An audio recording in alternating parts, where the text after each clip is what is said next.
It's a college football game day that feels unlike any other. But in Hattiesburg, Mississippi, it is at long last game day. The offseason has felt like an eternity. We've dreamed to see the day when our beloved game will return. Well, the wait is over. College football is back. The traditions, the rivalries, and the moments that leave you in awe. He may take it all the way. Shivers slipped a little. Oh, and Shivers is in. This is Jones, and he's loose. Ball free, touchdown for an exclamation point. Wow. Our 2020 campaign begins tonight. The season might look a little different, but the game we love is all the same. College football, welcome back. College football on CBS Sports Network is presented by Geico. Never been happier to say it. The South Alabama Jaguars from the Sun Belt, the Southern Miss Golden Eagles from Conference USA, a reduced crowd here at The Rock in Hattiesburg, Mississippi. So Conference USA, everyone but Old Dominion is playing. Sun Belt playing as well. You see postponed, still question mark, Big Ten, MAC, Mountain West, and Pac-12. So for tonight, we have this matchup, and with that, we say hello, college football fans. It's great to see you. Aaron Taylor, Carter Blackburn, with a ridiculous mustache for one more week. And I tell you what, as the national anthem played and we got ready for this football game, there's a swirl of emotions because still major health concerns, still social justice concerns. And yet, the emotion that we're feeling as we get ready for kickoff is the excitement of a college football season underway. Gratitude. I've got so much gratitude for us to be here. I didn't think it was going to happen. This summer was touch and go, and whether or not we were going to get here and have this moment. Our country's been through a lot. The world's been through a lot these last 5 or 6 months.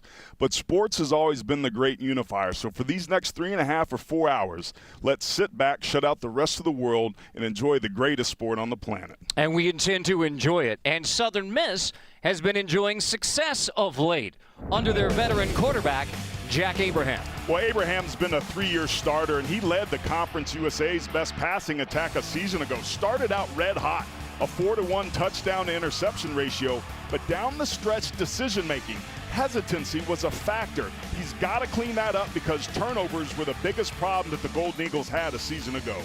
So you have a veteran quarterback on the Southern Miss side. Meanwhile, for South Alabama, Desmond Trotter, a young quarterback who they're hoping catches fire in 2020. Yeah, the Jags offense was stuck in the mud a season ago until Desmond Trotter took over. He started the last 4 games and really jump-started this offense, 30% better in almost every statistical category, and really led the charge against that Arkansas State team that finished the season with 8 wins. It was a huge upset. If this offensive line can give Trotter time, he will be able to deal and deliver the football to the greatest group of wide receivers that maybe has existed underneath Steve Campbell. Well, Steve Campbell's certainly hoping that's how it works out tonight. 3rd season as just the 2nd coach in South Alabama football history. Program started in 2009. Jay Hobson, 5th season as Southern Miss head coach. Very familiar with Southern Miss. This is his third stint, but 4 seasons, 4 winning seasons. Southern to the top is the goal in 2020 to get the Golden Eagles back atop Conference USA. And as you would expect, in early September in Hattiesburg, Mississippi, it is warm and it is balmy as we get set for kickoff. And since it has been a while since you've seen a kickoff in college football, we remind you, 2nd year you've had the fair catch rule on the kickoff. So if you have inside the own 25-yard line, if you have a fair catch, it's going to come out to the 25, and we're going to start playing from the 25. Well, here it is. There have been other college football games, but this is the first FBS versus FBS game on national television, and it is our privilege to bring it to you on CBS Sports Network.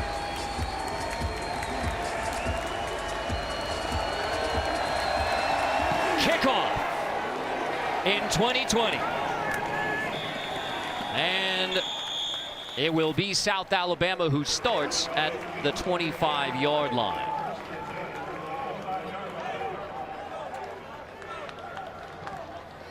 So you heard about Desmond Trotter from AT, the sophomore from Irondale, Alabama, the grandson of Ozzie Newsome, the Pro Football Hall of Famer, longtime GM of the Ravens, all-time Crimson Tide great. As A-10 mentioned, closed 2019 with phenomenal 4-touchdown performance in that upset win over Arkansas State. He shared the job as a freshman, now as a sophomore. It is Desmond Trotter's job at quarterback. Trotter pulls it, and it is incomplete. Tried to start with a quick hitter into the hands of Jalen Wayne, and it is incomplete. Trying to get it rolling, and Aaron, just as you expected, try to get it into the hands of the playmakers. I know you have your eye on the South Alabama offensive line. Well, they really hold the key to this entire offense. They have to run the ball to make Southern Miss respect them enough and stay balanced so that they can throw when they want to and have time to protect Trotter. South Alabama 2-10 last year, the only Sun Belt win, the closer.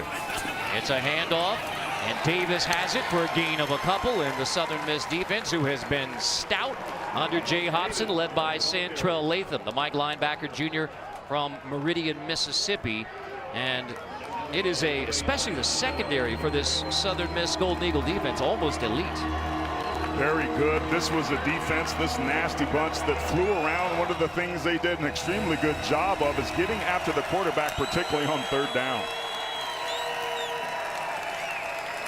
And here already, 3rd and long for South Alabama against that aggressive D. And here they come. Trotter steps up and delivers to the outside. Tolbert has it. Tolbert goes rolling. First down. How about touchdown for now? Question where he steps out, but Tolbert goes 73 yards for a touchdown on 3rd and 8. Touchdown, South Alabama. Got to take a look to see if he stepped out. But what an incredible way to start and jumpstart this offense. That right foot looks good, Carter. This touchdown is going to stand as called. And this coaching staff told us that the Jags needed to start quick to build off the confidence of the way they finished the season a year ago, and they did just that. Bobble. And now a toss to the end zone on the 2-point. That looked like a bad hold there. Tanner McGee is the 3rd-string quarterback. He's taken over as a holder in place of the punter, Jack Brooks. So McGee ready for a scramble.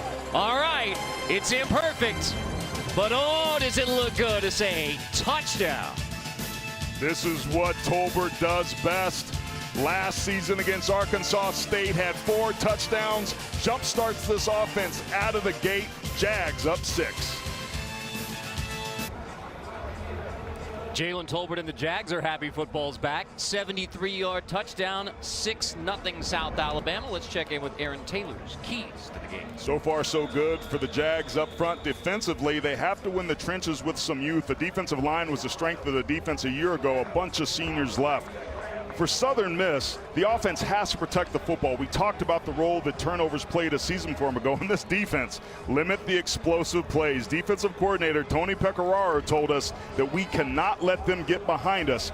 2 missed tackles early on, showing the effects of this weird and unique offseason leading up to this first game. So openers, you always say, hey, tackling, special teams, there's going to be some things that aren't tightened up. This one especially because of the limited practice time, players in and out, down and up. And, I mean, putting a roster together for the opening game, that's been a challenge for everyone as well. It's what we expected. It's what the coaches expected. Maybe not to show up as quickly as it did, but you have to settle down and do what we've done all offseason if you're Southern Miss, and that's relax and adjust. Well, case in point for Southern Miss, Jalon Adams opted out. He returned 3 kicks for touchdowns last year. So it's Baker and Ragsdale who are back, and it'll be a touch back for Southern Miss, bringing it out to the 25-yard line for the Golden Eagles as the Jags and the Golden Eagles are separated.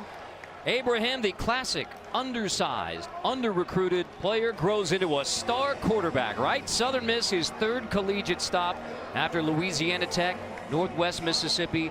Now a third-year starter for the Golden Eagles. All the numbers have been big, but the challenge this year, cut down on the interceptions. 15 a year ago as a junior. Decision-making was a factor, and the factor was he wasn't making decisions. He was hesitant. He wasn't trusting what he was seeing and just letting it rip. Abraham on first down. This is Ragsdale with the carry. The Jags rally to the football. Southern Miss wants to run the football a whole lot more in 2020, and they will attempt to do so with an offensive line largely back from 2019. 4 returning starters for this unit up front, but you're right, Carter. They were third in the conference running the football, only 117.5 yards per game. That is not good enough. They're looking for more balance under first-year coordinator Matt Kubik.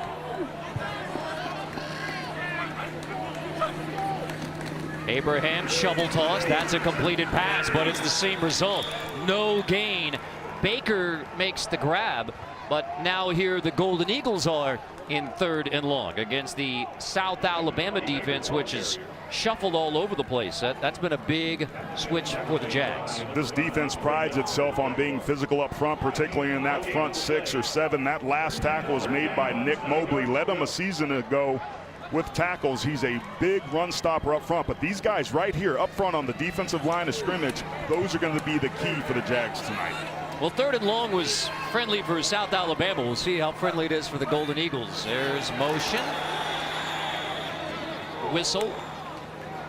Electronic whistle. That's right.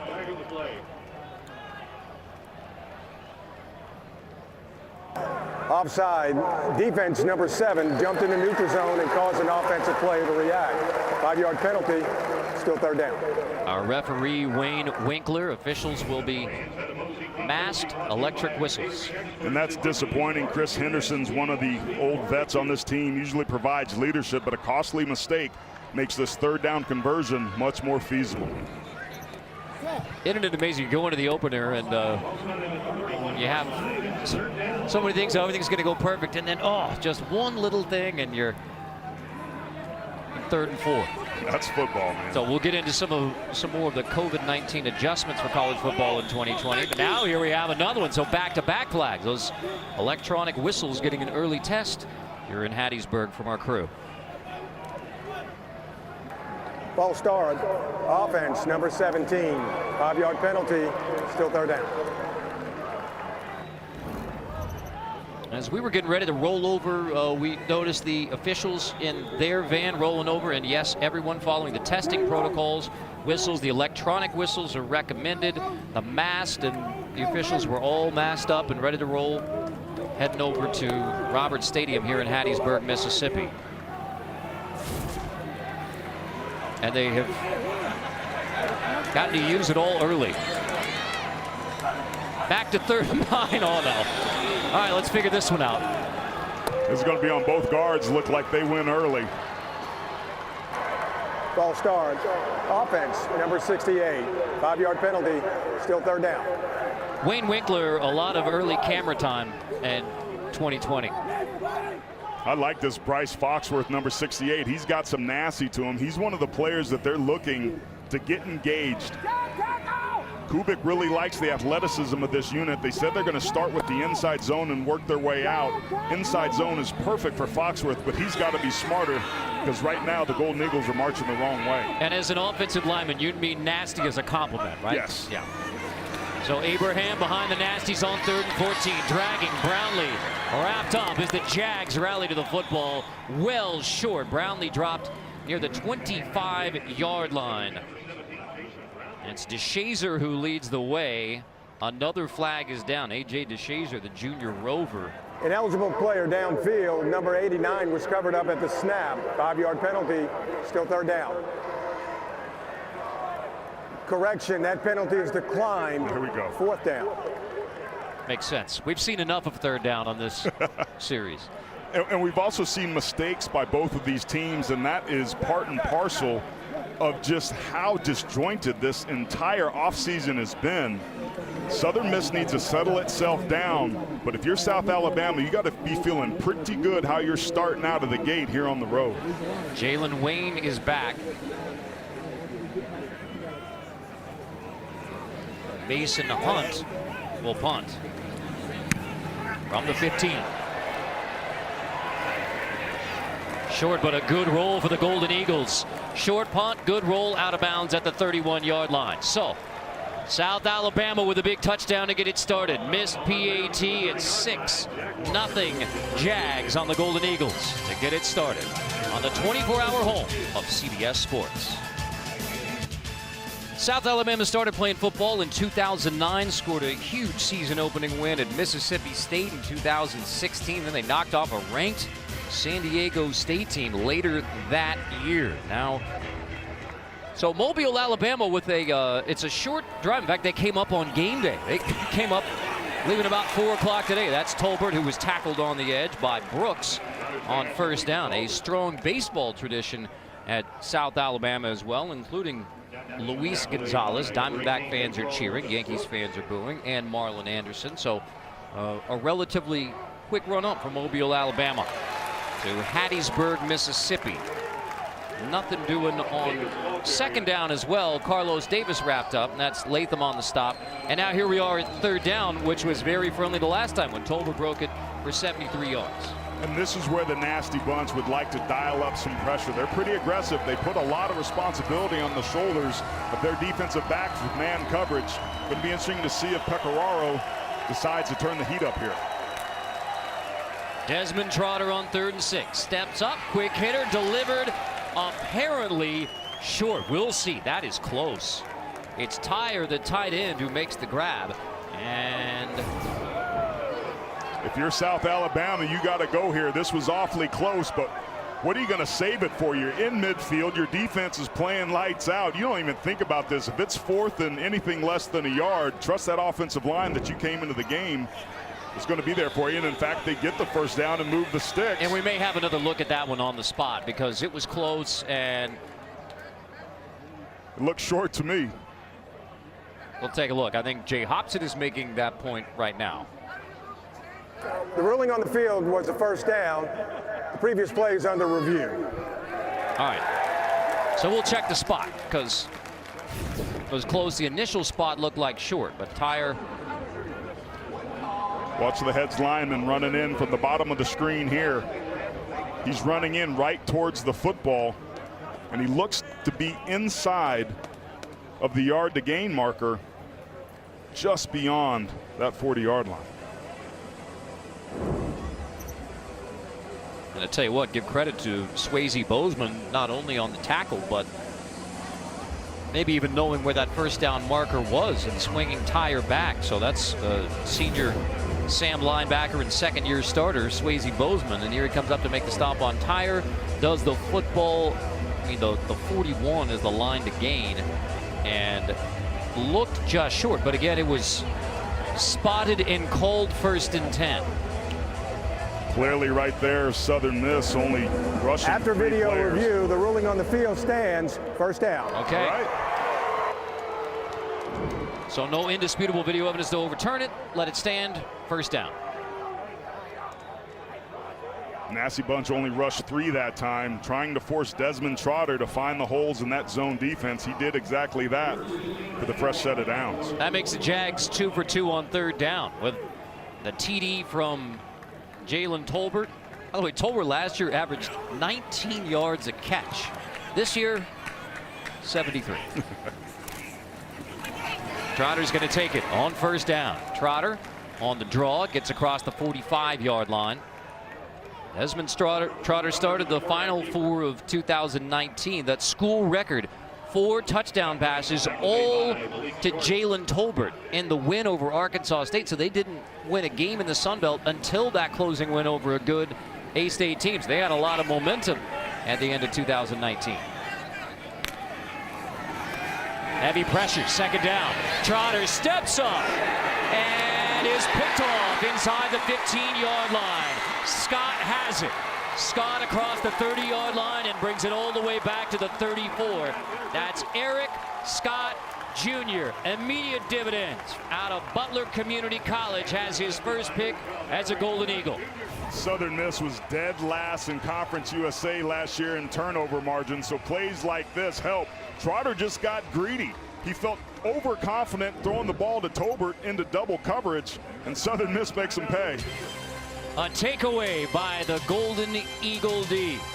Will it be Southern Miss to the top? 55 full slate, including Cam Newton's debut with the Patriots against the Dolphins. Last year's MVP Lamar Jackson leading the Ravens into a matchup with Baker Mayfield Brown. It all begins next Sunday, noon Eastern, with NFL Today on CBS. Frank Gore, now a Jet in his 16th season, the 5-time Pro Bowler. Jets open at Buffalo. The true freshman running back for the Southern Miss Golden Eagles, Frank Gore Jr. 5'8" with tremendous vision. Frank Gore. Across the board, the coaches told us this isn't your typical true freshman. The kid doesn't flinch. He's got tremendous suddenness, has a knack for finding the running lane. So talking with offensive coordinator Matt Kubik, who's in his first year, he really likes what Frank Gore can do behind this athletic offensive line. I don't think the toughness in that family is questioned at all. Abraham on the roll, on 1st and 10, looking for the throwback. It's covered. So now Abraham will complete. Boy, kept the play alive, found Brownlee, has a first down. There is a flag down, but that's Abraham's mobility, which I know you think is a strength. Now first we'll get the call from Wayne Winkler.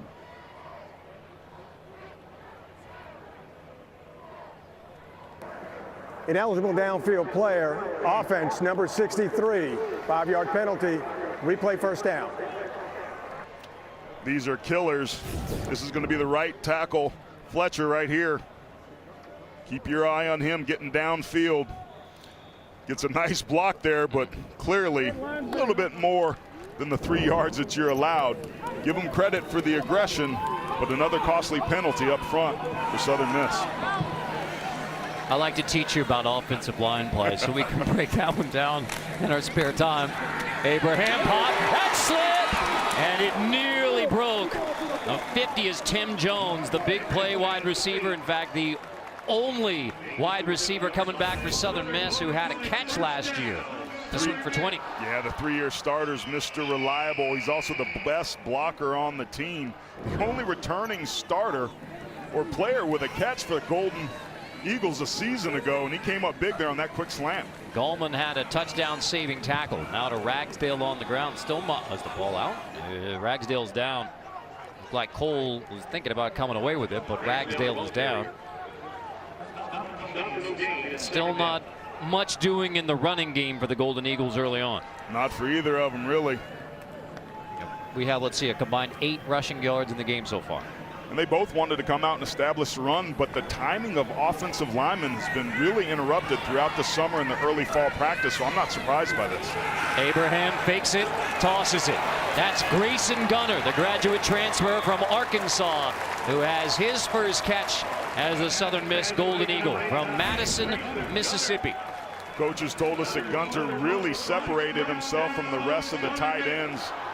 Just a quick bootleg, and he's dragging across. That's the athleticism that you need at that position in the offense, and a little bit of the sprinkling of Matt Kubik, the offensive coordinator.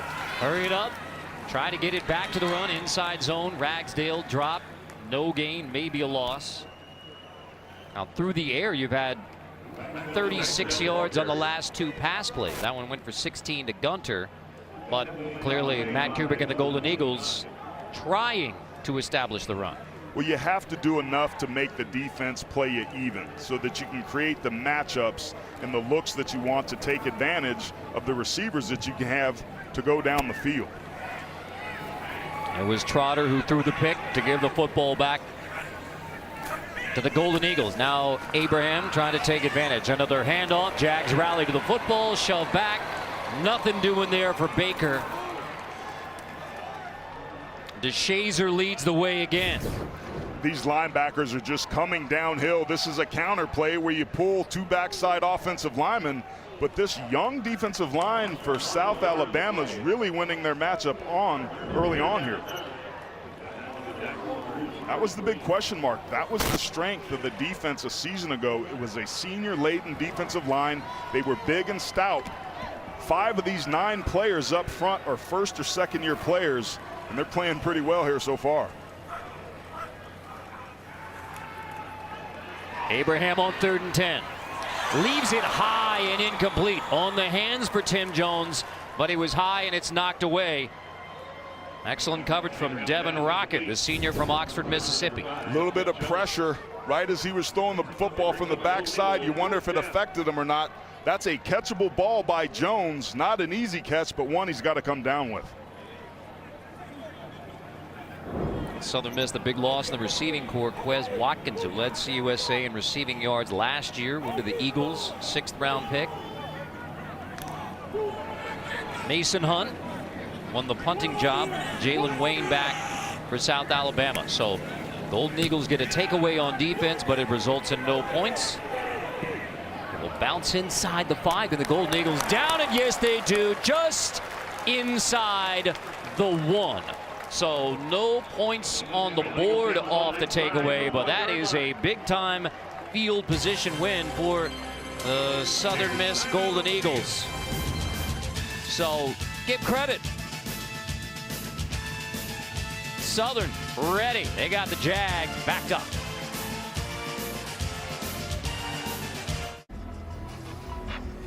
(6-0) South Alabama on Southern Miss. All across the country, many Americans are coming together in the name of social justice. Last Friday, men and women on both the South Alabama and Southern Miss campus came together in a sign of unity. Both athletes and non-athletes marched for equality. Southern Miss head coach Jay Hobson, and our conversation with him and some of his comments this week, AT, he talked very openly about diversity is a strength. I really liked that conversation with Jay Hobson. And Jay Hobson also said, when you're on a football team, you get so close, it's like brothers. And when a brother raises a concern, you listen to what that concern is. And for you and me, football has brought us together to share our off the mic. We talk about these things all the time, and we feel it, and it's real, and I know it's real for you. Sports has always been the great unifier. It brings together groups that wouldn't ordinarily mix, but it challenges us to listen, to be better people, to push the envelope of what has been the status quo. And to your point, it's done an excellent job of bringing you and I together in the friendship that we've developed, and I honor these players and coaches and communities who have done the same in their own ways. Trotters going to complete, Tolbert across the 10. You know, in our experiences and conversations, there's a reason why injustice should be uncomfortable. And there's uncomfortable feelings right now, and there should be. And that's one of the reasons we continue to discuss this as we discuss a football game. This whole process with racial inequality and social justice has forced me to look very hard at myself and answer some questions that I didn't know were there. I had to start honestly with myself about what my own implicit biases were, where my beliefs come from, how willing am I to make other people wrong so that I can feel right. And you're right, it has been uncomfortable, but if we have that willingness to do that, we can continue to evolve and do what this country's done best, and that's adapt. We're not where we need to be, but we have taken some serious steps these last couple months that I hope continue. And you know, one of the best parts of what we do in sports television is people from all different backgrounds, all different experiences, and on a team, you get to experience that yourself and people's perspectives, and it really has opened it up for us, including as we travel around the country and different places and different circumstances, you begin to understand. And now we have 3rd and 1. That's down in football. We will continue the discussions about everything related to college football. You're Southern Miss, you have to watch Trotter's legs in this situation. On 3rd and 1, slip it through. Davis breaks a tackle and has a first down. Tough running from Carlos Davis, the sophomore from Muscle Shoals. They call him the Swamper. He's a swamper, the leading rusher from a season ago. This is just counter football. Winning at the point of attack, Davis elects to bounce it outside. But Carter, this South Alabama offensive line is winning its matchup early. This staff has to be ecstatic about how balanced they've been able to be running the football when they need to.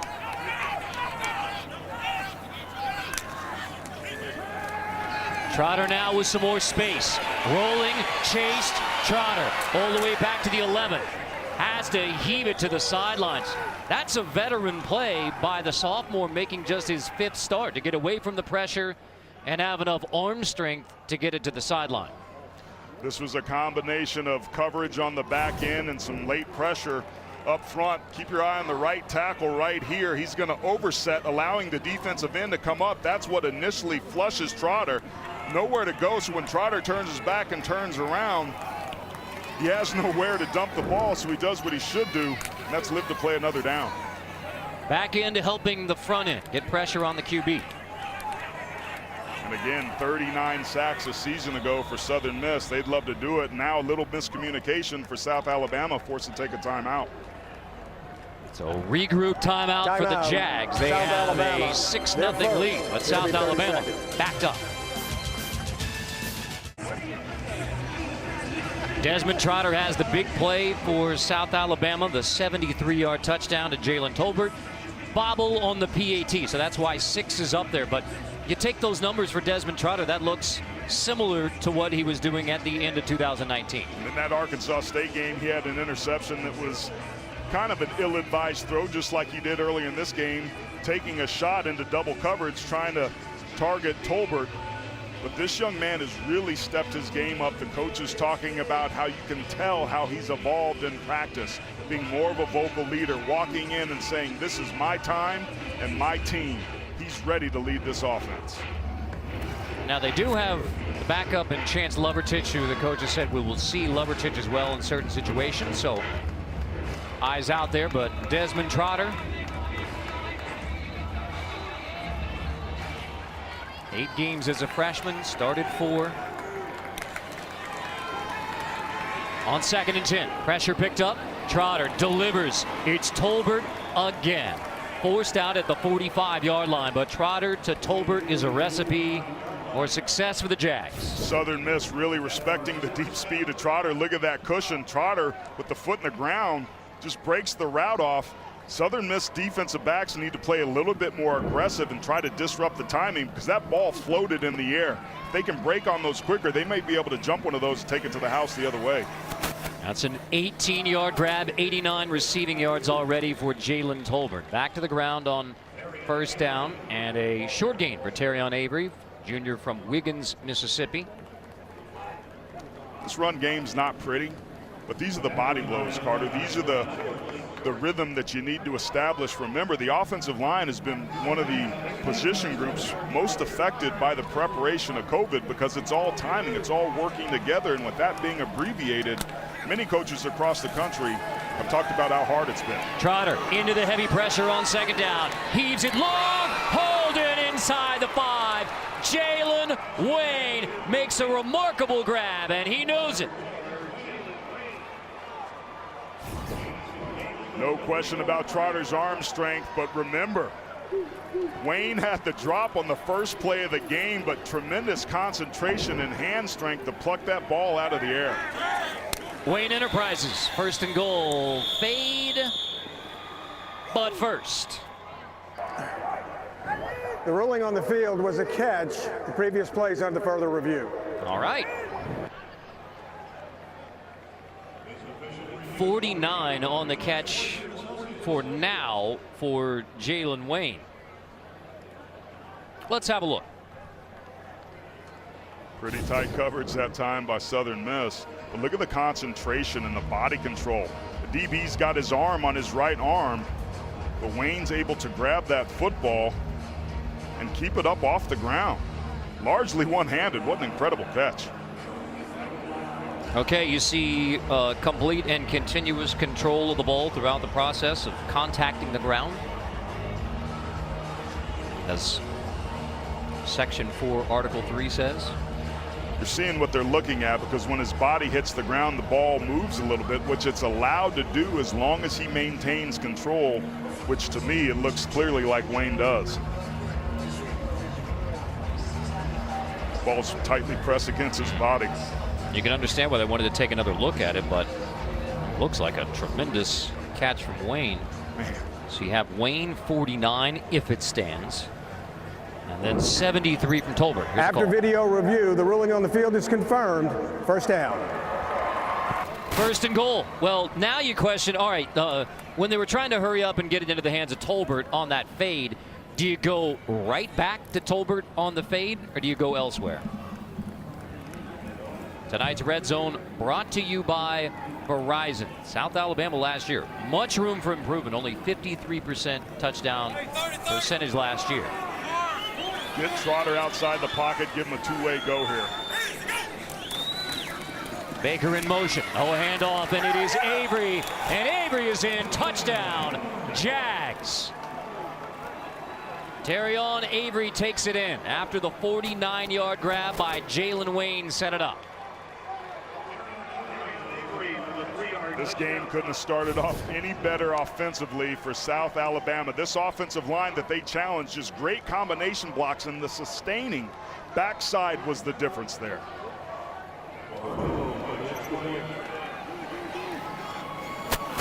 Botch on the hold on the PAT, snap down, hold down, and the PAT is good. So 13-0 South Alabama. The Jags ready to roll in Hattiesburg.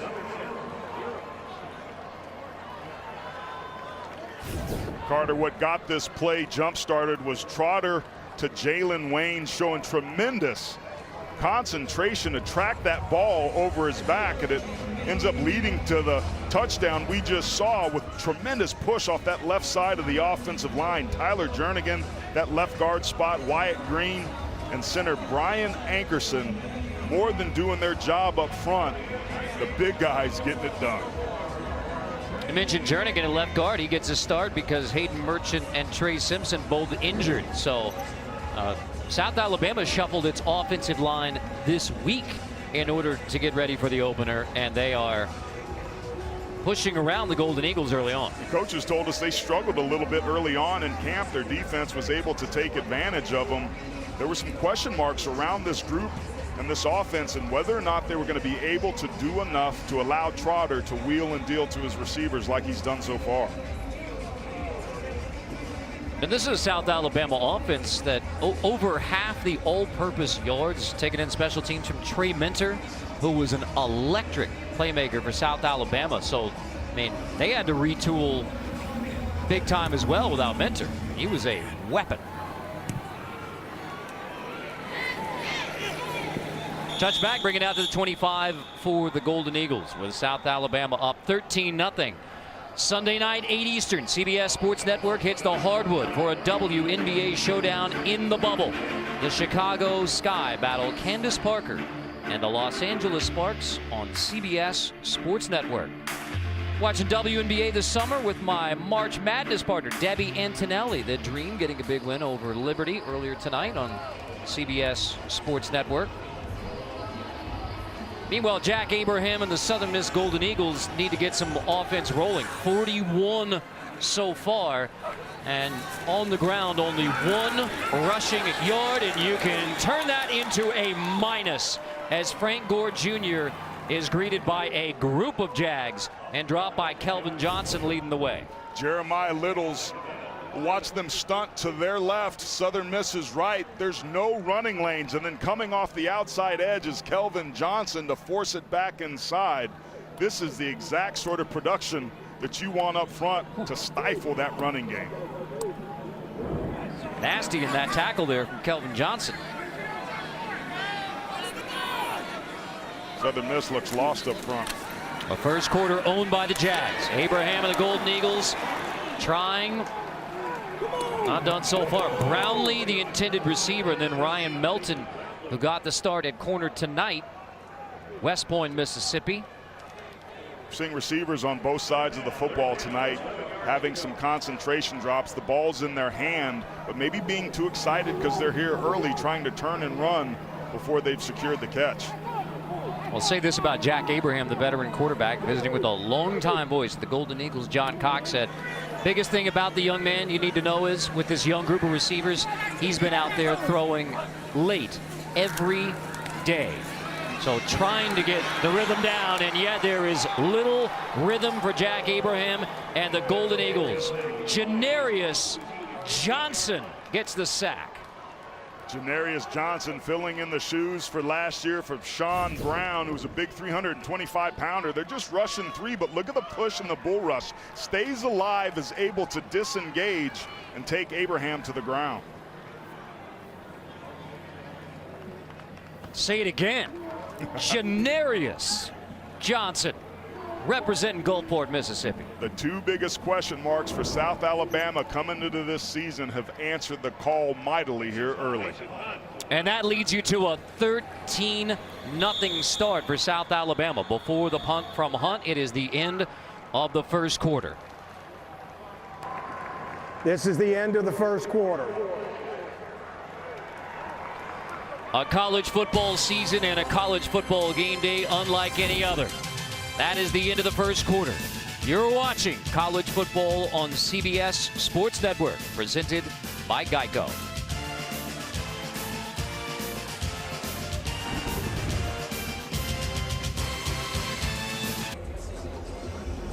South Alabama 13-0 on Southern Miss here at The Rock. Time now for some fast facts brought to you by Tums. Yes, Robert Stadium, but everyone calls it The Rock.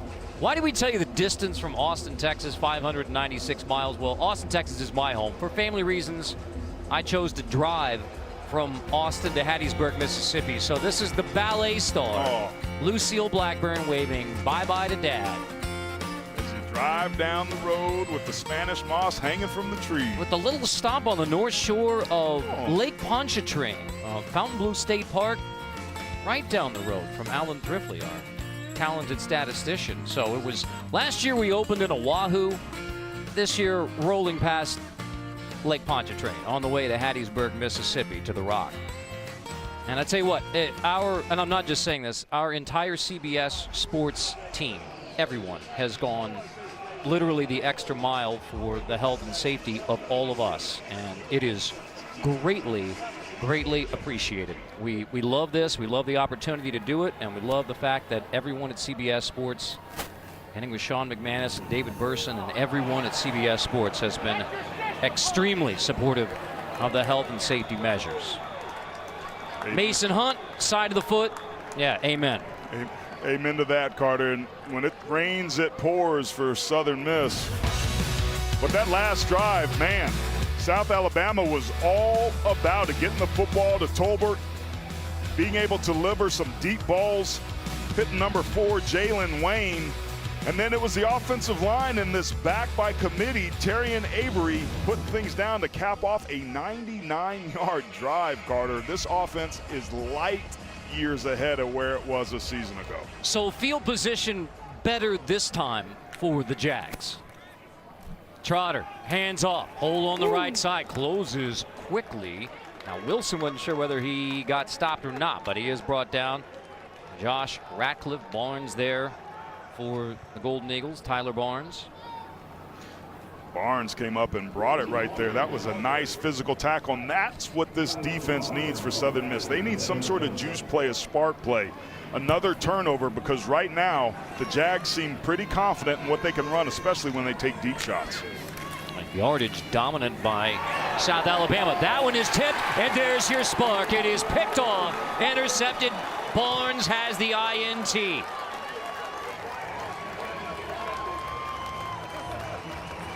This is when keeping it real goes wrong, running play action with that split flow zone, bringing the tight end Brandon Crum across the backside of the offense. Just some late pressure there, and Barnes with back-to-back nice plays, the exact spark we were just talking about. So the second pick by the Southern Miss Golden Eagles, and don't think I missed, when keeping it real goes wrong. That play action was working wonders for him, but the tight end coming across missed the edge pressure, which forced the interception. A bad night thus far for the Southern Miss Golden Eagles. Can Jack Abraham try and turn it around? Complete on the edge, slipping away. That's Antavius Willis, the redshirt freshman, Camden, Mississippi, with a nice wiggle after the grab. Kelvin Johnson was there to clean it up after he broke free there. You're Southern Miss, that's what you should do. Get the ball out of the quarterback hands quickly into your playmakers and let them make people miss in space. Force South Alabama to tackle you. 2nd and 2. Handoff just enough. Frank Gore Jr. has the first down as the Golden Eagles yet again try to get something going. I mean, thanks to a sack on the rush yards, it was minus 10 rushing yards prior to that first down carry by Gore. But the running game is something that often takes time. You can't abandon it and panic. You have to take those body blows. That's a great conversion right there. Get the true freshman in there. Let him get acclimated to the speed of the game so he can settle down. They can turn this thing on. Fake it, toss it. That's Willis again. Willis across the 45. Golden Eagles out to near midfield. Second grab of the drive as Southern Miss tries to get it into the hands of Antavius Willis. That goes for 16. The redshirt freshman doing a good job again of catching and running after the catch. I like the strategy here by Southern Miss, dealing the ball quickly, getting it out of the quarterback's hands. So off the second takeaway from the Southern Miss D. There's Matt Kubik. Said we'll see a whole lot of 12 personnel. 2 tight ends. Now you're down 13-0, but you're advocating, Ragsdale, you're advocating exactly that. Stick with the run no matter what. You can't run counter anything up inside if there's penetration. South Alabama, again, a season ago, the strength was up front, but they haven't skipped a beat. There's a lot of young faces in there that are getting the job done and winning their matchup. That makes it extremely hard to run the football game and even harder for Kubik to call it. Great shot there, Bryce Foxworth, 68. They need him to start turning it on. Abraham fakes it, toss it out of the backfield. That's Gunter, the tight end, with a flag down. Gunter gets to the 45. Grad transfer from Arkansas. Now we check the flag. It's going to be a holding on McCoy. Number 87 was in good position but grabbed at the very end. Holding offense number 87, 10-yard penalty, replay 2nd down. You get the holding calls every time. You're out there all by yourself in the open field. If you restrict the movement of the defender, they're going to see it every time. You see the center judge right there looking at that left hand, impeding the defender who's trying to get free. That's an easy one. That's a textbook hold. In space. His hands were inside, but still, you got to know how to play it and when to let go. Made a living on that. I was going to say, spoken like literally a true professional. On 2nd and 18, Abraham on the roll. Complete across the 50-yard line. Tim Jones holds it in near the 49, and Melton makes the stop. Tim Jones, Mr. Reliable. I like the strategy here. Get the ball out of the quarterback hand. Let Abraham break the pocket, change his release point, and force South Alabama to continue to tackle. He's getting into a nice rhythm here. They really need to convert this 3rd down. Can they protect?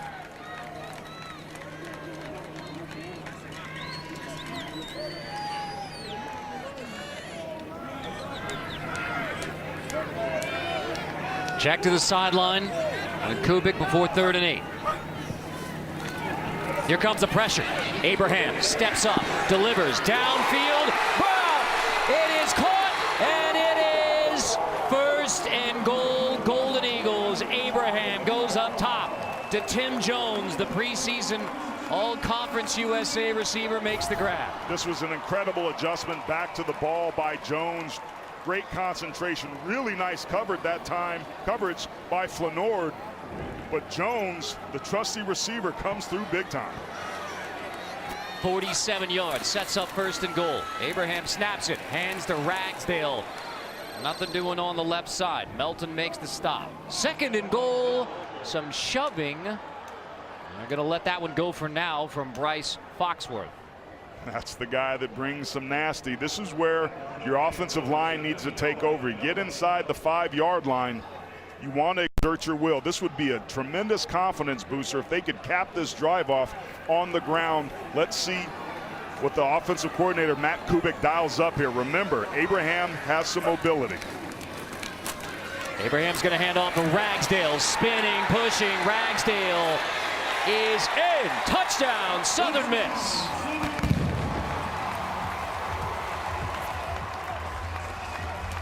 Off the interception by Tyler Burns, taking it away from the Jags. The second takeaway turns into a touchdown for the Golden Eagles. Just good, hard, physical running and a missed tackle there at the point of attack. The flow is there, but it's the desire and want to get the nose of the football just to break the plane of the goal line before his knee touches that seals the deal.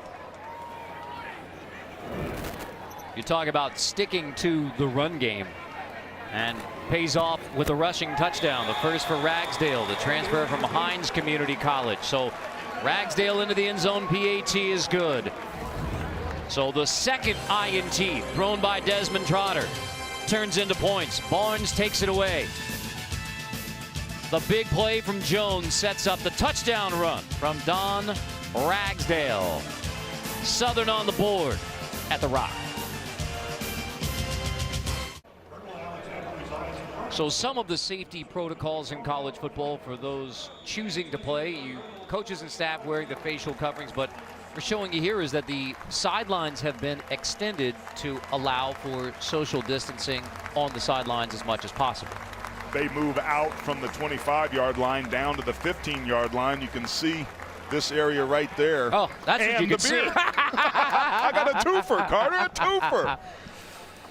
Yeah, no question who was winning the facial hair competition tonight. I mean, that is outstanding work from Andrew Zink. Kind of feeling the Magnum PI look you're rocking tonight, though. Hey, I appreciate it. I appreciate it. Hey, you having fun? I am having fun, buddy. It's good to be back. It's good to be back with you, watching ball. These guys are settling down, and they're going to give us a good game. Woo, and they're hitting on the kickoff return. Baker is wrestled down near the 13-yard line, leading us right to our player profile, brought to you by Corona Premier and Kawan Baker, an explosive playmaker. He had TD plays of 74 and 75 yards last year. Yeah, he led the team in receptions and receiving yards in his top 10 in 10 different scoring categories. He's been Mr. Reliable, and when he's got the ball in his hands, he's been effective on the ground as well.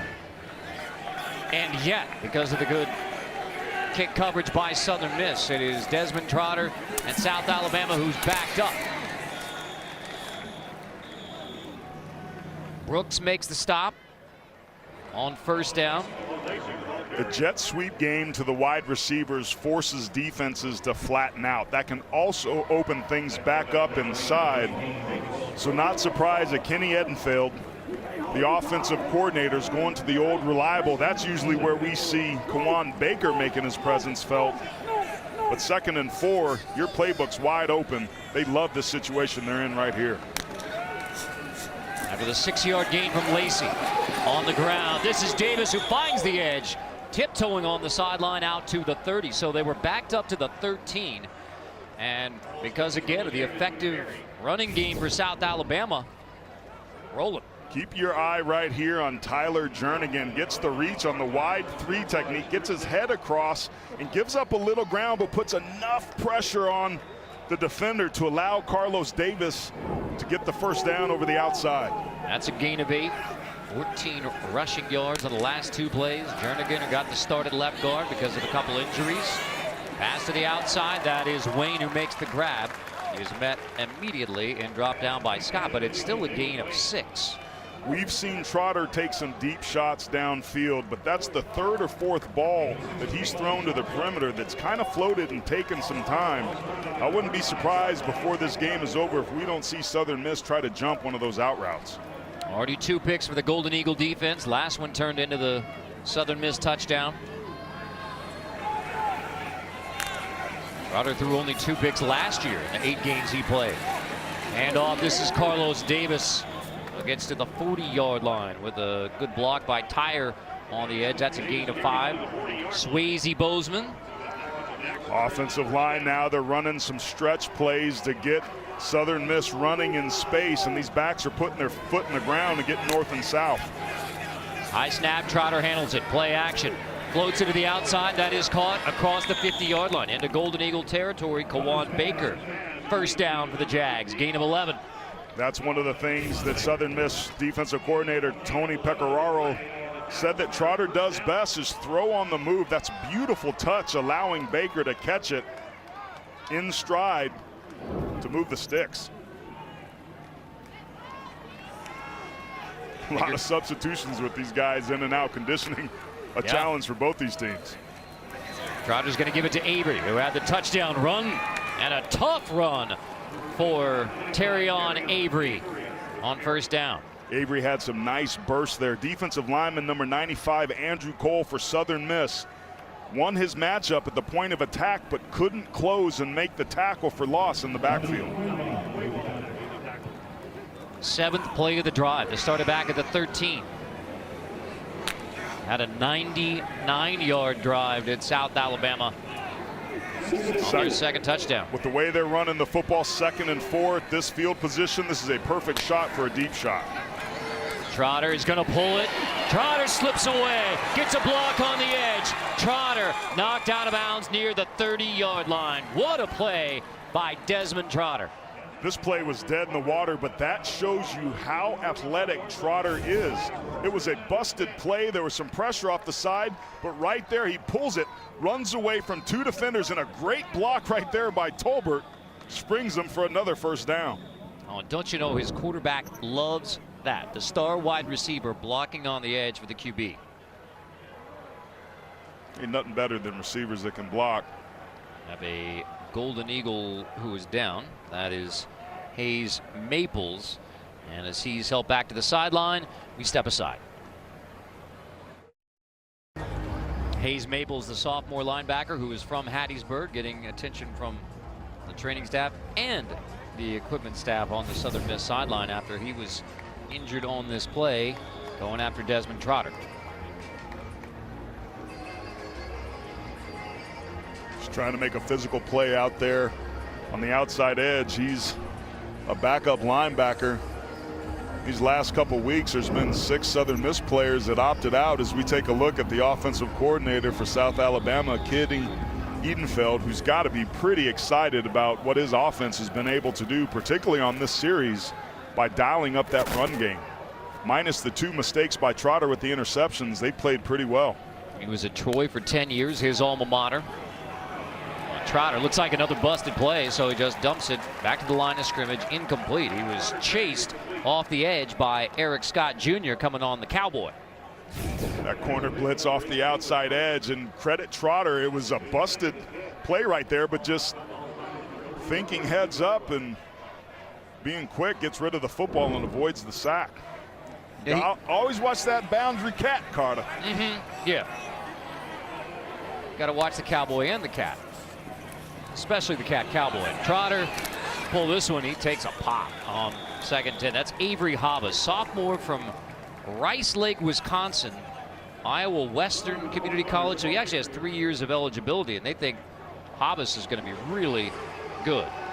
Carter, take a look at this. They're perfect tonight on 3rd down. They were dead last in the Sun Belt a season ago, but they're keeping it to 3rd and manageable, and Trotter's done a really nice job of moving the sticks when they get an opportunity. There were only 6 teams worse in the FBS on 3rd down last year, and yet perfect start in 2020 for Trotter and the Jags. Going to get a timeout, Southern Miss, prior to this. Timeout, Southern Miss, they're first.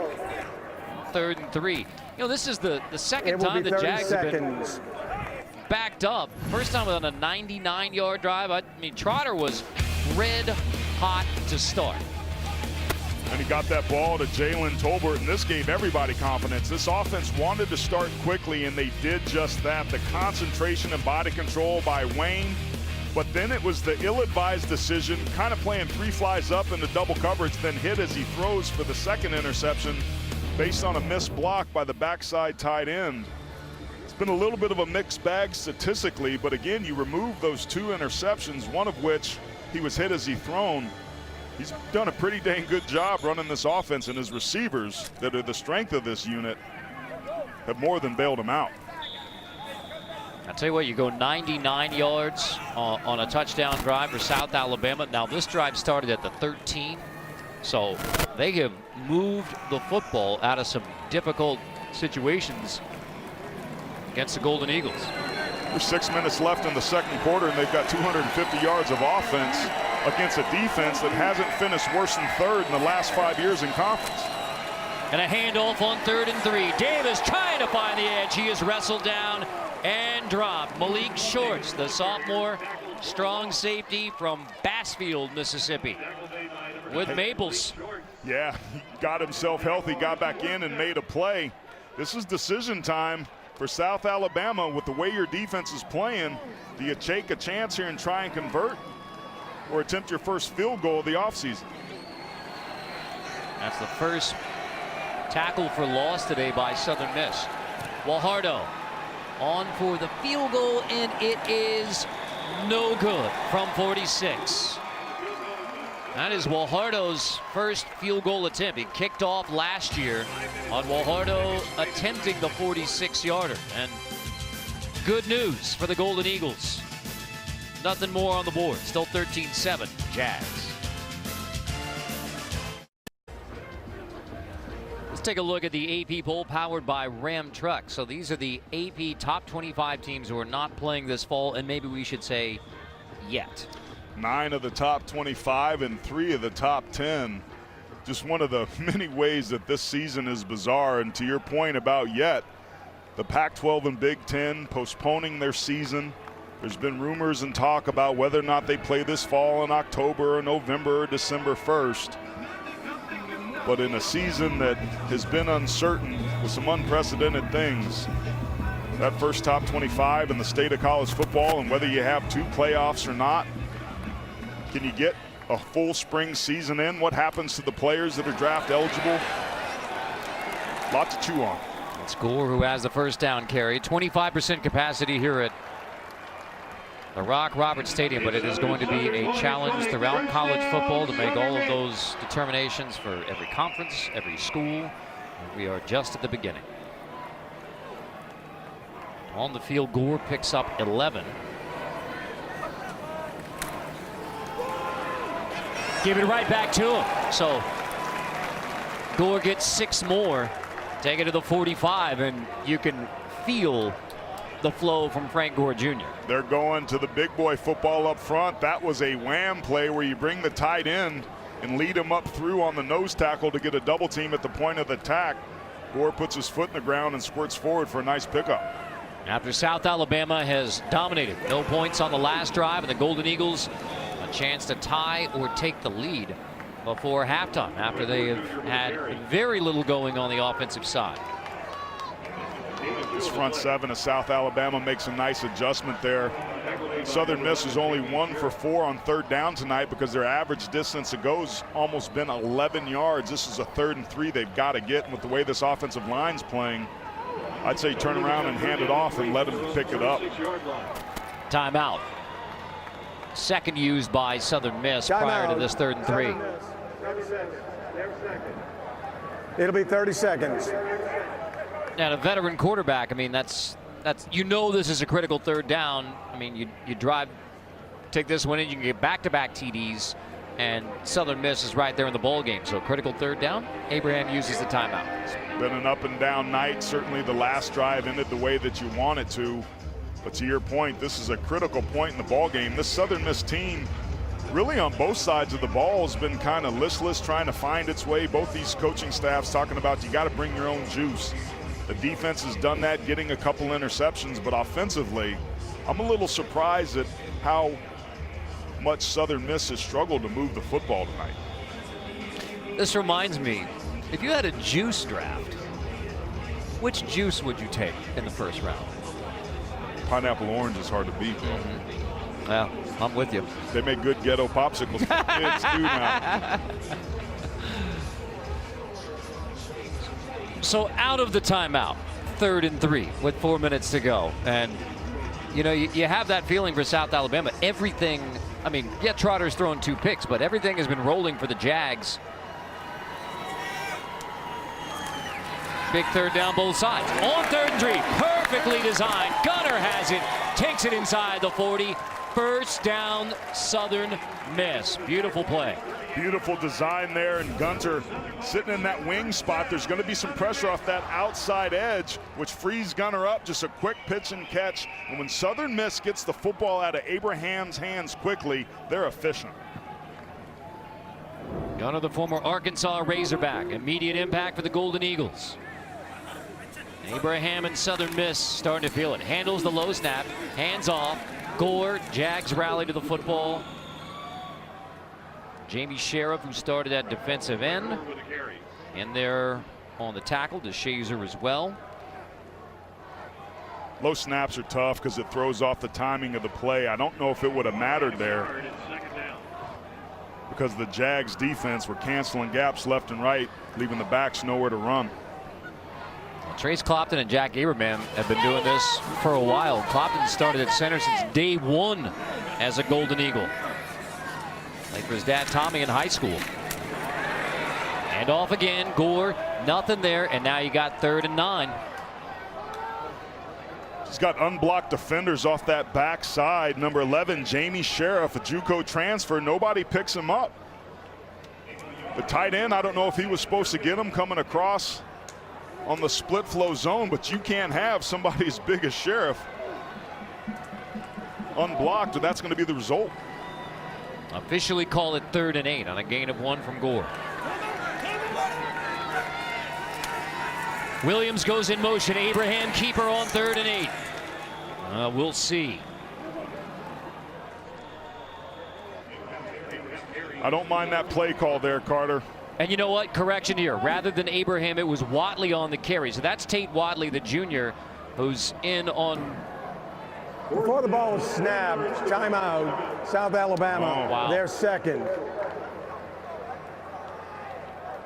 So that was Watley It'll who be 30 seconds. relieved the injured Jack Abraham in the Armed Forces Bowl, separated shoulder, and Watley and the offense struggled in that game, but Southern Miss does plan on using Watley in certain packages.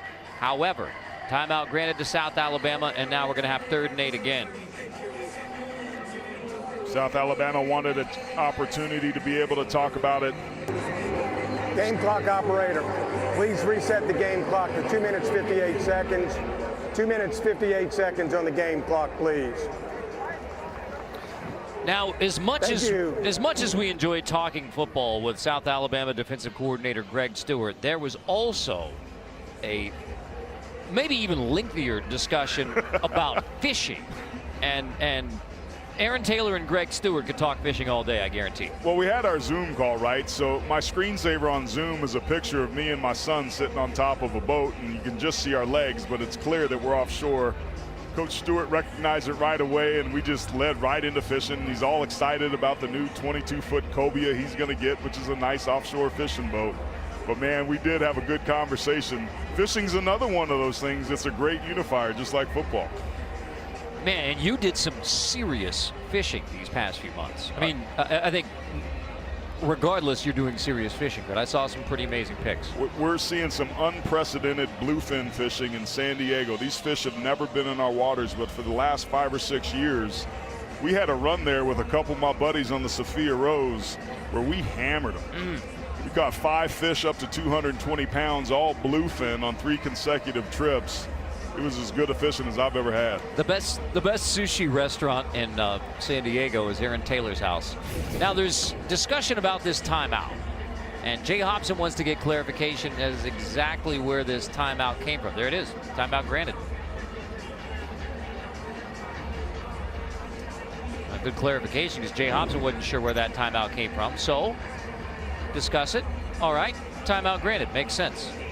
Now, the question becomes, who's your quarterback and what's your next play call here? So who is your quarterback? What's your next play call here? It's going to be Abraham. So now you have to respect his ability to throw the football, but just like we saw with Watley, Abraham can run. But these young receivers need to step up and make a play. Again, it's been the balls that get out of his hand quickly. that have been the most effective. Southern Miss crowding the line of scrimmage, maybe wanting to make him throw this ball more quickly. Only rushed 3 though. Abraham completes. That's Jones slipping free inside the 25-yard line. Tim Jones on the pass from Abraham. Gain of 12, first down, Southern Miss. Great job of Jones getting open, sitting right over the spot of the ball. Abraham dumps it off to him, and then a missed tackle right there in the middle allows Jones to move the sticks. Tackling been an issue on both sides of the football, but a huge conversion to keep this drive alive by the Golden Eagles. Darrell Luter Jr. finally finishes off the tackle. Junior corner from Hattiesburg. So after the first touchdown drive was a TD run by Ragsdale. On the ground, Gore trying to find the edge. Gore wrestled down on the edge. That's Luter again at corner, but Gore manages to fall forward. So Luter had him wrapped up, but still positive run for Frank Gore Jr. Coker Wright, the right guard, number 60. Keep your eye on him. If you can see him squirt out, he gets a pancake right there, and just enough to let Gore put his foot in the ground and get to the outside. That's the explosiveness and being able to create something out of nothing that these coaches have been raving about. Gore is the run game right now for Southern Miss. Set it up on the screen for Jones. Luter there to blow it up, however. Fighting through. Jones gets 7, gets it to the 11. And so it will be 1st and 10, just outside the 10. Down here in the red zone, I'm not surprised to see that. Coaches always say it's not about plays, it's about players. Get the football into the hands of your best players. And on the outside, what we've seen so far, that's 21, Frank Gore Jr., and number 5, Tim Jones. 10th play of the drive.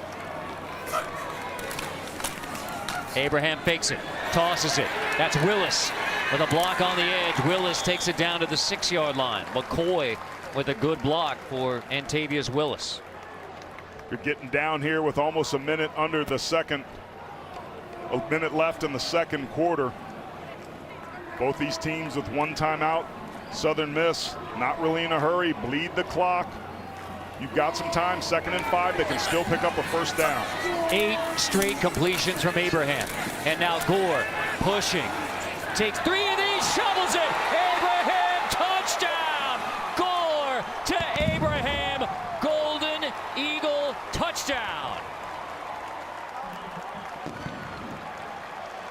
Frank Gore Jr. with the fabulous football instincts. Coaches told us the runner's forward progress was stopped before the backward pass.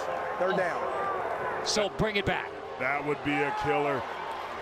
Coaches told us that Gore just has a knack and a feel for the game. That is an ill-advised play, but one you can only make if you're confident and know what it takes to win, to have the wherewithal to look up here, see a defender in your face and pitch the ball to your quarterback. To be even able to do that as a true freshman is remarkable, but unfortunately this one's coming back off the board. Oh my goodness. I mean, you can understand why Jay Hobson is upset, because that one was blown dead forward progress, so wipe it out. So that's one of the better football plays that won't result in the touchdown. I mean, I understand you want to protect a football, but Southern Miss, their second.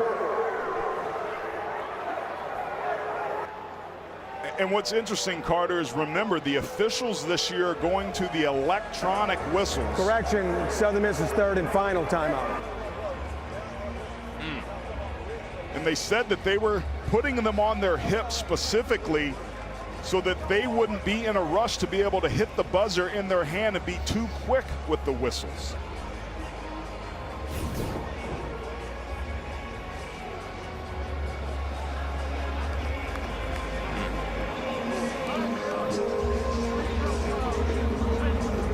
let's listen.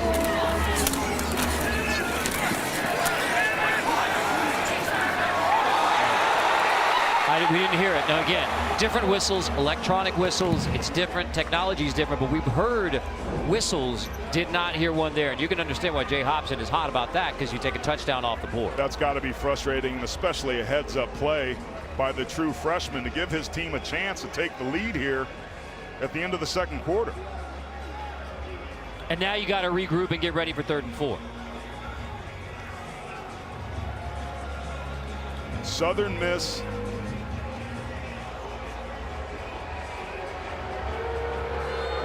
using your tight end down here, play action. You've got to take a shot at the end zone. If you get stopped before you go in, it's going to be virtually impossible, or very difficult rather, to get another playoff. Look for Abraham to throw the football, maybe off a play action, trying to get it into Tim Jones or to his tight end's hands. All right, 3rd and 4, 25 seconds left in the half. Jones here in the slot. Abraham on the roll. Gets chipped. Abraham is just going to roll out of bounds. 19 seconds, stopping 18 seconds, 4th down. And we'll see if the kicking unit comes out. I mean, you would think you'd take the points at this point. In fact, they will. Andrew Stein will come on to kick. But so the touchdown wiped off because of the forward progress stopped on that Gore to Abraham.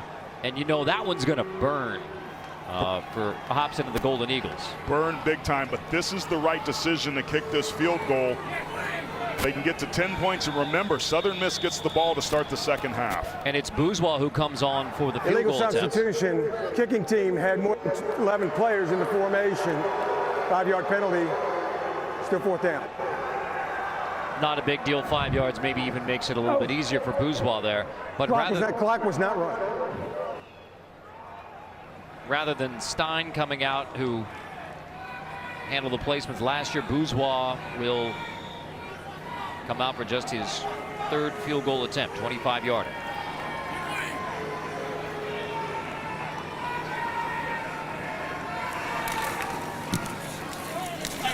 It's good, 3 on the board. But rather than a touchdown on the flip from Gore to Abraham, that would have given Southern Miss a shot at a PAT to take the lead. It's 3 more on the board. The incredible touchdown that was not to be for Frank Gore Jr. and Jack Abraham. 3 more for Southern Miss.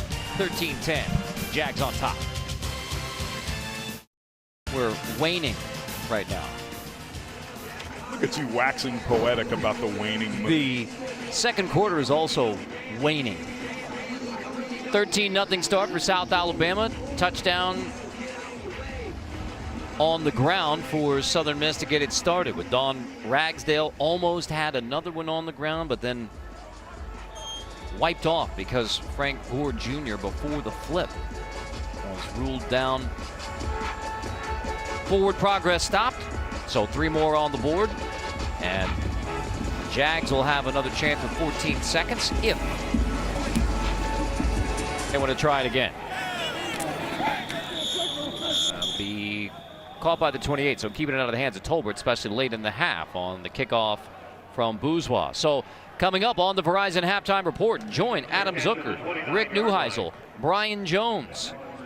Get you caught up on everything college football related. The other matchup tonight between a Conference USA team and a Sun Belt team. Central Arkansas and UAB has turned into a shootout. So all that and important updates, including from their conversation with Pac-12 Commissioner Larry Scott earlier tonight. That's coming up on the Verizon Halftime Report. New quarterback for South Alabama. This is Chance Lovertich. So we'll see what they do with him, but the Mississippi Gulf Coast Community College transfer Bulldogs went 12-0, JUCO National Championship, and they like Lovertich, so they will play him. Caught on the edge, out of bounds. Wayne makes the grab, and Lovertich is a weapon as well. They love that he can play. He's not that big, but they like the way that he can deal the football. How about the confidence with 14 seconds here in the half to go? They let him throw on his first play of the season as well as this game. Remember, with the one time out there, they can take some deep shots if they get it over the middle. But you'd have to imagine. Almost picked by Maple. So 5 seconds. You factor into this for South Alabama. This may be where you take a knee because you don't have much confidence in your kicking game in Guajardo. I mean, the kicking game has really been a struggle last couple of years for South Alabama. So when you factor that in, 5 seconds, we'll see. Maybe you take a shot, but after that was nearly picked. Go ahead and kneel this one out and jog it on out and regroup. And that looks like exactly what they're going to do. That last pass was ill-advised. Not a good decision there. Certainly not. So take the lead to the half. Yeah, South Alabama got off to the 13-0 start. 10 unanswered for Southern Miss. But for the Jags, a solid start to 2020. Steve Campbell has to be pleased with a 3-point lead on the road. So coming up, we'll send you to the Verizon halftime report here in Hattiesburg, Mississippi. 13-10, college football on CBS Sports Network, presented by Geico.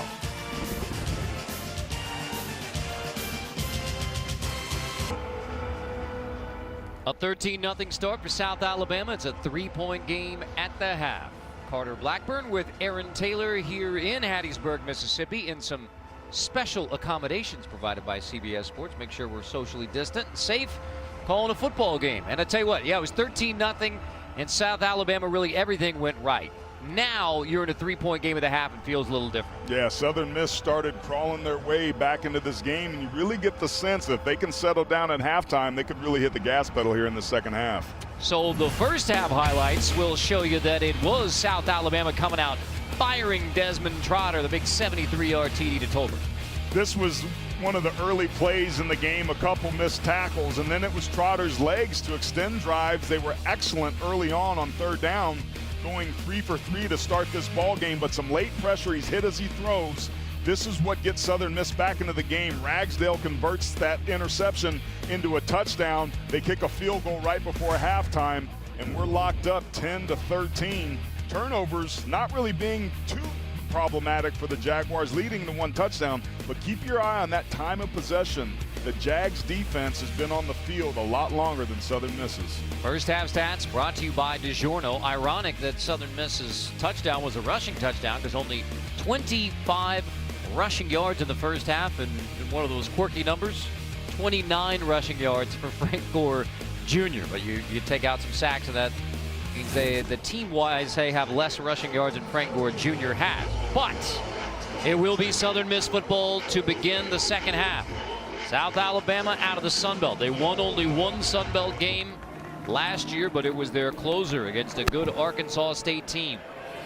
They jumped out early against the Golden Eagles, let it go for a touchback, bring it out to the 25-yard line on the kickoff from Guajardo. So Jack Abraham, the 5th-year senior who is from Oxford, Mississippi, 3 straight state title games as quarterback of the Oxford High School Chargers. Actually lost all 3, but Louisiana Tech, Northwest Mississippi Community College with one of his former high school coaches, and then now on to Southern Miss. He's had a remarkable Southern Miss career, avoided an interception in that first half, and that was the big mark that you had for Jack Abraham.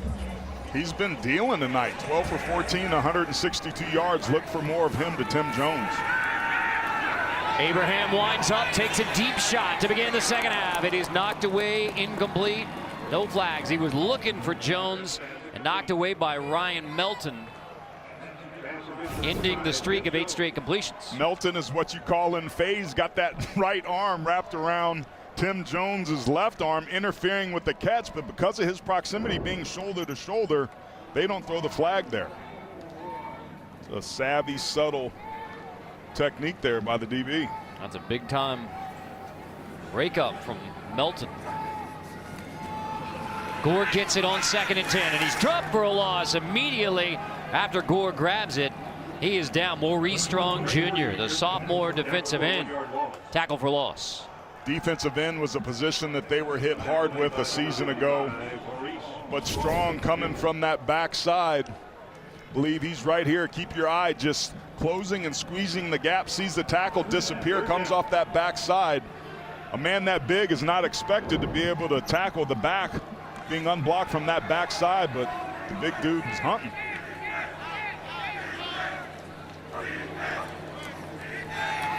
On 3rd and long, Abraham pressured, release is incomplete. The pressure forced him to get rid of it as Jones was dragging, and Jones would have had a catch and run. But Riley Cole gets the pressure. Riley Cole was a very savvy pass rusher a season ago, played outside linebacker. This year they moved him inside, but on passing situations, still like him to come off that outside edge. defensive coordinator Greg Stewart telling us in 30 years that he's been coaching, Cole has the best motor he's ever seen. That's amazing. I don't know if there's a better compliment from a coach to a player than to respect his tenacity and want to.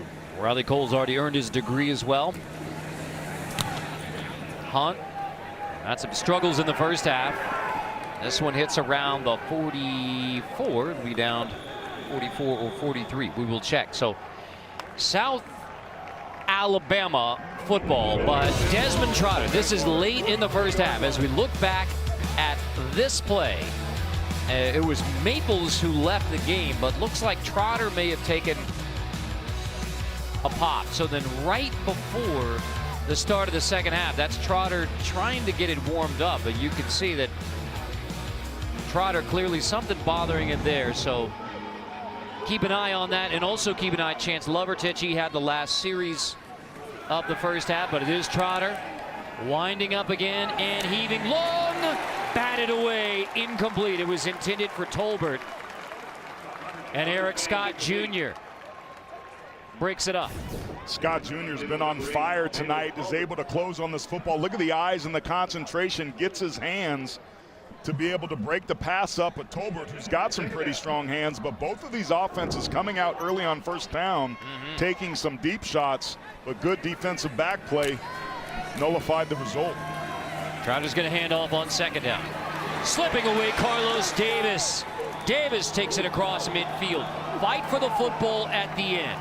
Hemby says he had it. We'll see if they mark Davis down before Hemby comes away with the football. That's Kyle Hemby, the all-conference free safety. On the field was the runner was down before the ball came loose. First down. Eludes two defenders. The third one hits him. It's hard to see from that angle. Jags may want to snap this. Move Tyre into the backfield, snap it. Now it's in the books. Give it to Davis. Trying to find the corner again. Davis brought down by Maples. Nothing doing on first down. Something looked off on the timing there with the mesh between Trotter and the back. Is 32 Hayes Maples coming up a little gimpy again. Remember, he got injured early on in the first quarter, first half, and he goes down.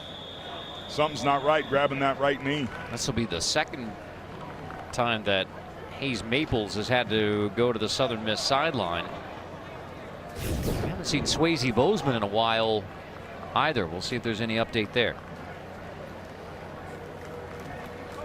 Can't see anything really there. There was some torque and twist with the way Davis spun and broke to the inside, but he's walking off on his own power, and that's always a good sign. You know, Carter, injuries have been one of the things I've been curious about as this season goes on. With no spring practice, limited or interrupted fall preparation, you wonder if there's going to be more soft tissue injuries just from lack of use. Football is a sport that requires you to become calloused, to get your body conditioned to take the pounding that goes on. We haven't seen that much here tonight, but something to keep our eye on this season. Trotter hit as he throws, completes, delivers to Baker with a stiff arm, takes it to near the 35. Kawan Baker. Good effort from both Trotter and Baker. Good release backside by Trotter to come and get himself open. Beautiful ball right there on the hip, a little bit behind, but that's the second time they've run that to Baker, and the second time they've been successful. Tyreek Moody makes a stop, gain of 7. Throwing on the move is not easy for a lot of quarterbacks to do, but Trotter makes it seem like it is. Trotter hit as he throws again. That was nearly another pick. It was low. Trotter was drilled. Brooks nearly had the third pick off of Desmond Trotter. It's fourth down. That's unfortunate, a 3rd and 3 situation, but there was a lot of confusion. Looked like the right side of that offensive line thought that there was going to be offsides or something, but South Alabama's thinking about going for this.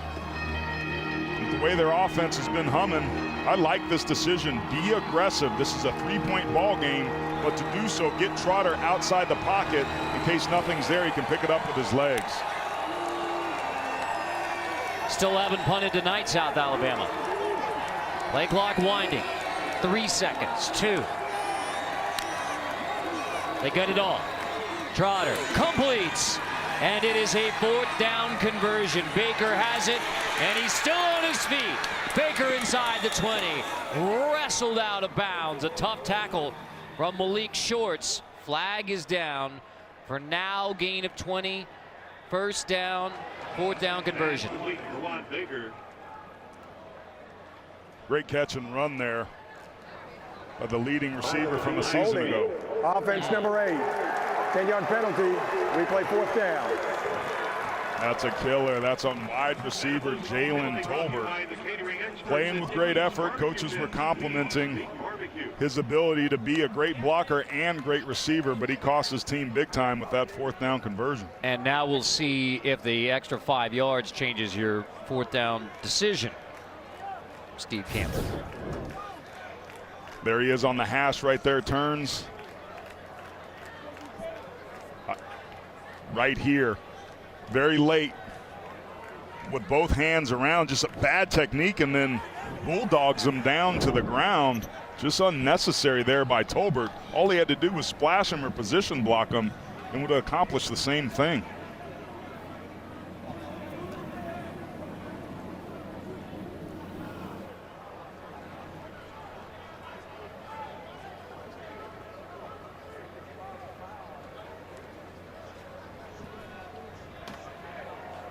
So from the spot of the foul, my bad on that 4th down distance, you got from the spot of the foul in the hold. So that's why you have 4th down and short.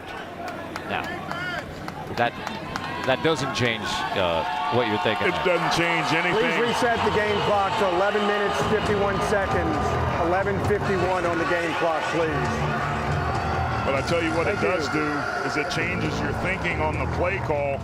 Instead of throwing the football to Quan Baker, put Carlos Davis in there or sneak this thing. Get it jumbo Trotter with a good push, and that's easily a 1st down for South Alabama. So despite the flag for holding that wiped out the 4th down conversion, they pick it up anyway and keep the drive alive. I can't tell you how much this speaks to the offensive line and the confidence that this staff has in that unit. That was one of the big question marks coming into this game, was with these guys, 4 returning starters, with some new faces with Tyler Jernigan in there, be able to hold up, and they've more than done that. Give it to Davis on 1st and 10. Carlos Davis slips out. How did he get out of there to the 31? Davis kept it alive and just squirmed away from the Golden Eagles. It's a remarkable gain of 2.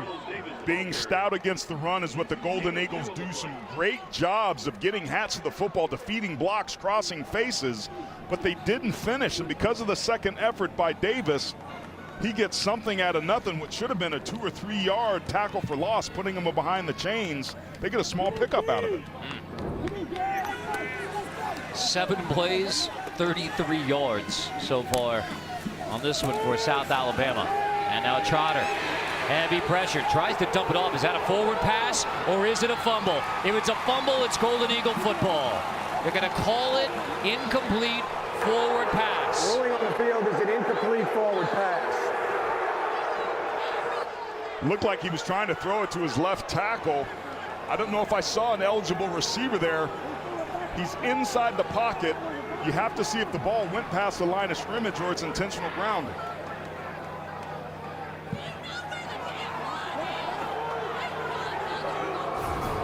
Jay Hobson wants another look.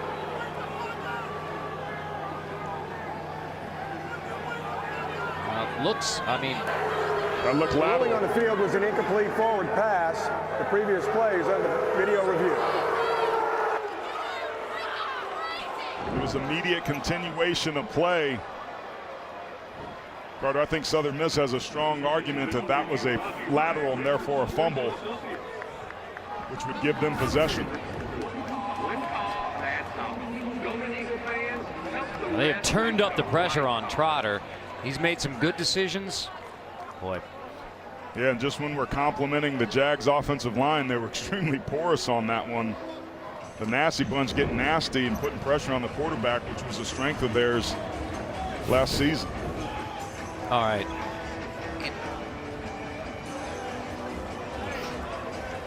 Feels like it's the Buffalo Bills.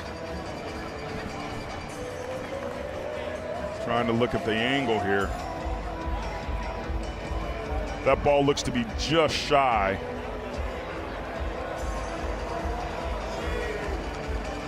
About the 39-yard line. The ball was snapped on the 42.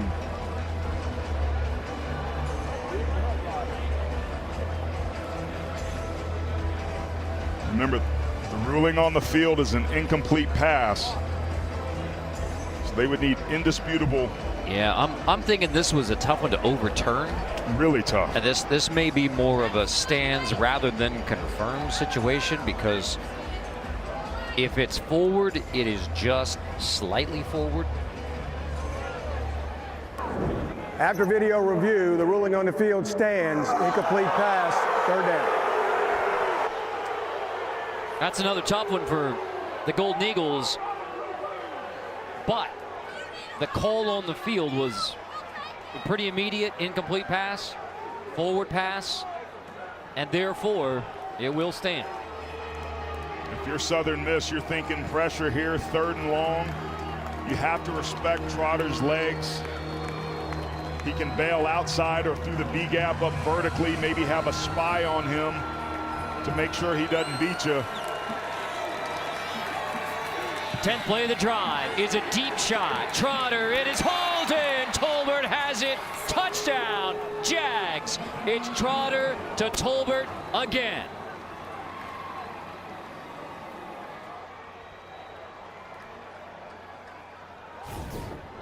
Trotter throws a beautiful deep ball, but how about this route? Beating the one-on-one coverage and just turns and adjusts to the football. Scott has no idea where it is. That's really hard on him to locate the football. Went right through the hands of Tolbert, but fortunately hit him in the chest. The PAT knuckleballs in. So a 73-yarder for Tolbert earlier. This one goes for 31. The story a year ago was Desmond Trotter taking over this offense, breathing him life. His favorite target was Tolbert, and they picked up right where they left off. Well, Trotter had the hurt shoulder in the second quarter, and question about it whether he would come back and play in the second half. But as we take a look at our Sonic quarterback comparison, now with the 2 INTs, you have 2 TD passes for Desmond Trotter. Take a look at what he's done. He's had some bright spots today, though, as well, early on. Feeding the football to Jalen Tolbert. These two were lockstep at the end of the year against Arkansas State, picked up right where they left off, and then Jalen Wayne shows up and holds his end of the bargain. But what ends up being a back shoulder fade, pushing off Scott, getting himself into the end zone, gives a 10-point lead, and despite the 2 interceptions, Trotter is maneuvering this offense beautifully. And he loves finding Jalen Tolbert. Those 4 TD passes in the win at the end of 2019, 0-4 to Tolbert. 2 TD passes tonight, both to Tolbert. So Jalen Tolbert now, first time school history player, has had 2+ receiving touchdowns in consecutive games. Jags been playing football since 2009. Short kick, fielded at the 10. Baker slips away across the 25. Baker takes it all the way to the 34-yard line.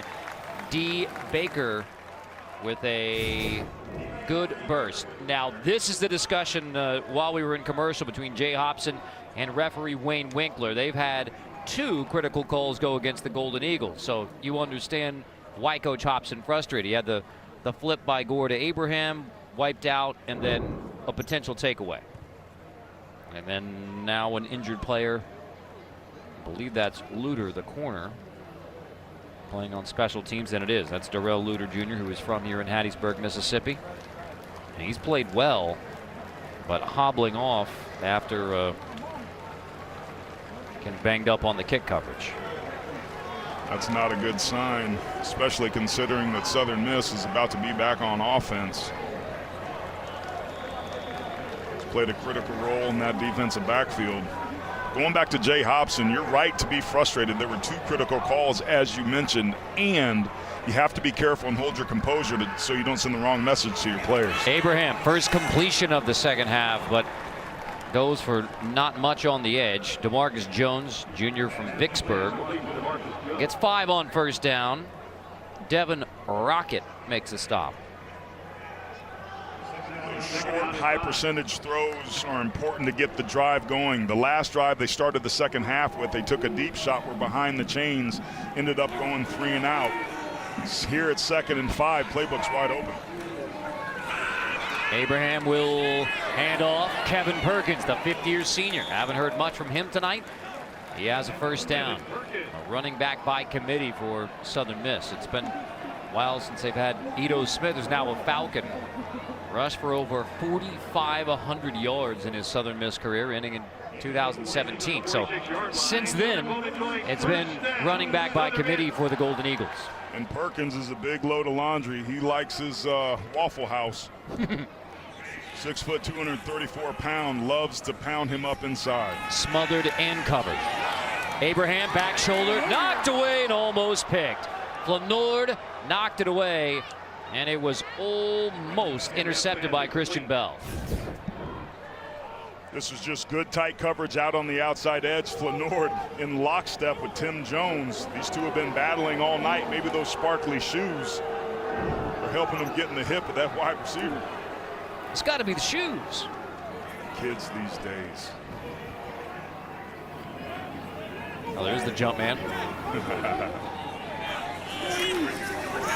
Abraham pulls it, tosses it behind. That's a great grab by Jones. He pays the price with a hit from Riley Cole, but he comes back to get it. And he's standing up, grabbing his shoulder. Is DeMarcus Jones, a little banged up, took quite the pop here. But just a great play design off the play action. The split flow zone, backers suck up, creates that void for Jones to get the completion.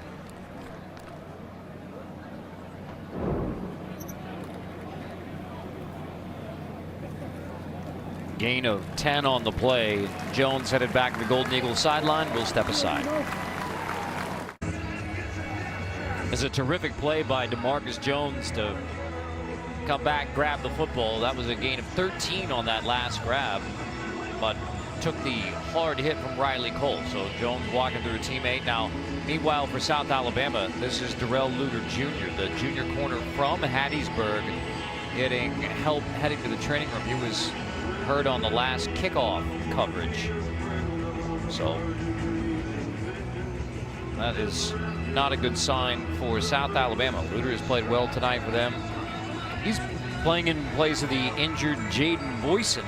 Ian Melton split the time at corner, and then Keon Boyson is a safety. Devin Boyson, wide receiver. So tonight for the Jags, 2 of the 3 Boyson brothers are available. We may even see Keon get into the game in the secondary with the departure of Luter. 1st and 10, Abraham looking for Gunter. It is incomplete. They tried to sneak him out into the flat a couple times tonight and been successful, but that time A.J. DeShazier was all over it. There's also immediate pressure in Abraham's face, so he smartly threw the ball away. A 2nd and 10 after an incompletion is typically a down and distance that the defense expects a run so that the play caller can have a manageable 3rd down. Interesting to see what Southern Miss does here. Keep it on the ground. Perkins gets a hole on the right side. Perkins has a first down with a tough, stiff arm. He wants to hear it from the Golden Eagle crowd. Got a good block from Jones, too. Gain of 15. Smothered and covered is right. He ran right over Flanord on that one. That was their best run of the night, and it was physical to boot. Just that same counter play that's been stopped so much. No second level scrape by the linebackers. To the air, to the end zone. Incomplete, knocked away, and it's a fight. Rocket knocks it away from Brownlee. There is a flag down. For the most part, these officials have been letting these receivers and defensive backs chicken fight their way down the field. Pass interference. Defense, number 5. 15-yard penalty and an automatic first down. But not anymore. See Young right there. I don't know. Well, they said 5, but it has to be 6. Rocket was there in coverage. It has to be on Rocket. There you go. I mean, there's equal rights to the ball. Maybe the jersey tug. A little bit there at the end and doesn't turn his head around. There's no such thing as face guarding, but this is a heck of an opportunity here for the Eagles. Tonight's Red Zone brought to you by Verizon. 2 trips, 1 touchdown so far for the Golden Eagles. It was on the ground, had a second one wiped out. Jags rallying to the football, led again by Cole. I mean, you follow number 4 for South Alabama. He's going to end up with the football. Now, it was interesting on that last play, Carter. Everybody crashed on the back end side. Abraham was untouched. I don't know if there was somebody supposed to be responsible for him off the outside edge, but they may want to come back to this and run a keeper. He scored on a touchdown on Louisiana Tech that way. That might not be a bad play call down here in the red zone. Gore limps off. Tate Wadley in at quarterback. Wadley going to keep it. Jags were ready. They saw what I saw, but to your point, A.J. DeShazer again couldn't be fooled. They were a play too late with that play call. They had just done that the play before, they would have been successful, but that is great force play on the end. Keep everything inside and in front. Get the ball carrier to the ground. Nice job by 3. Abraham back in for 3rd down.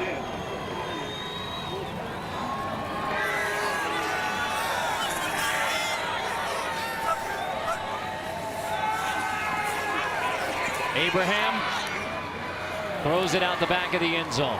Everybody was covered. So South Alabama has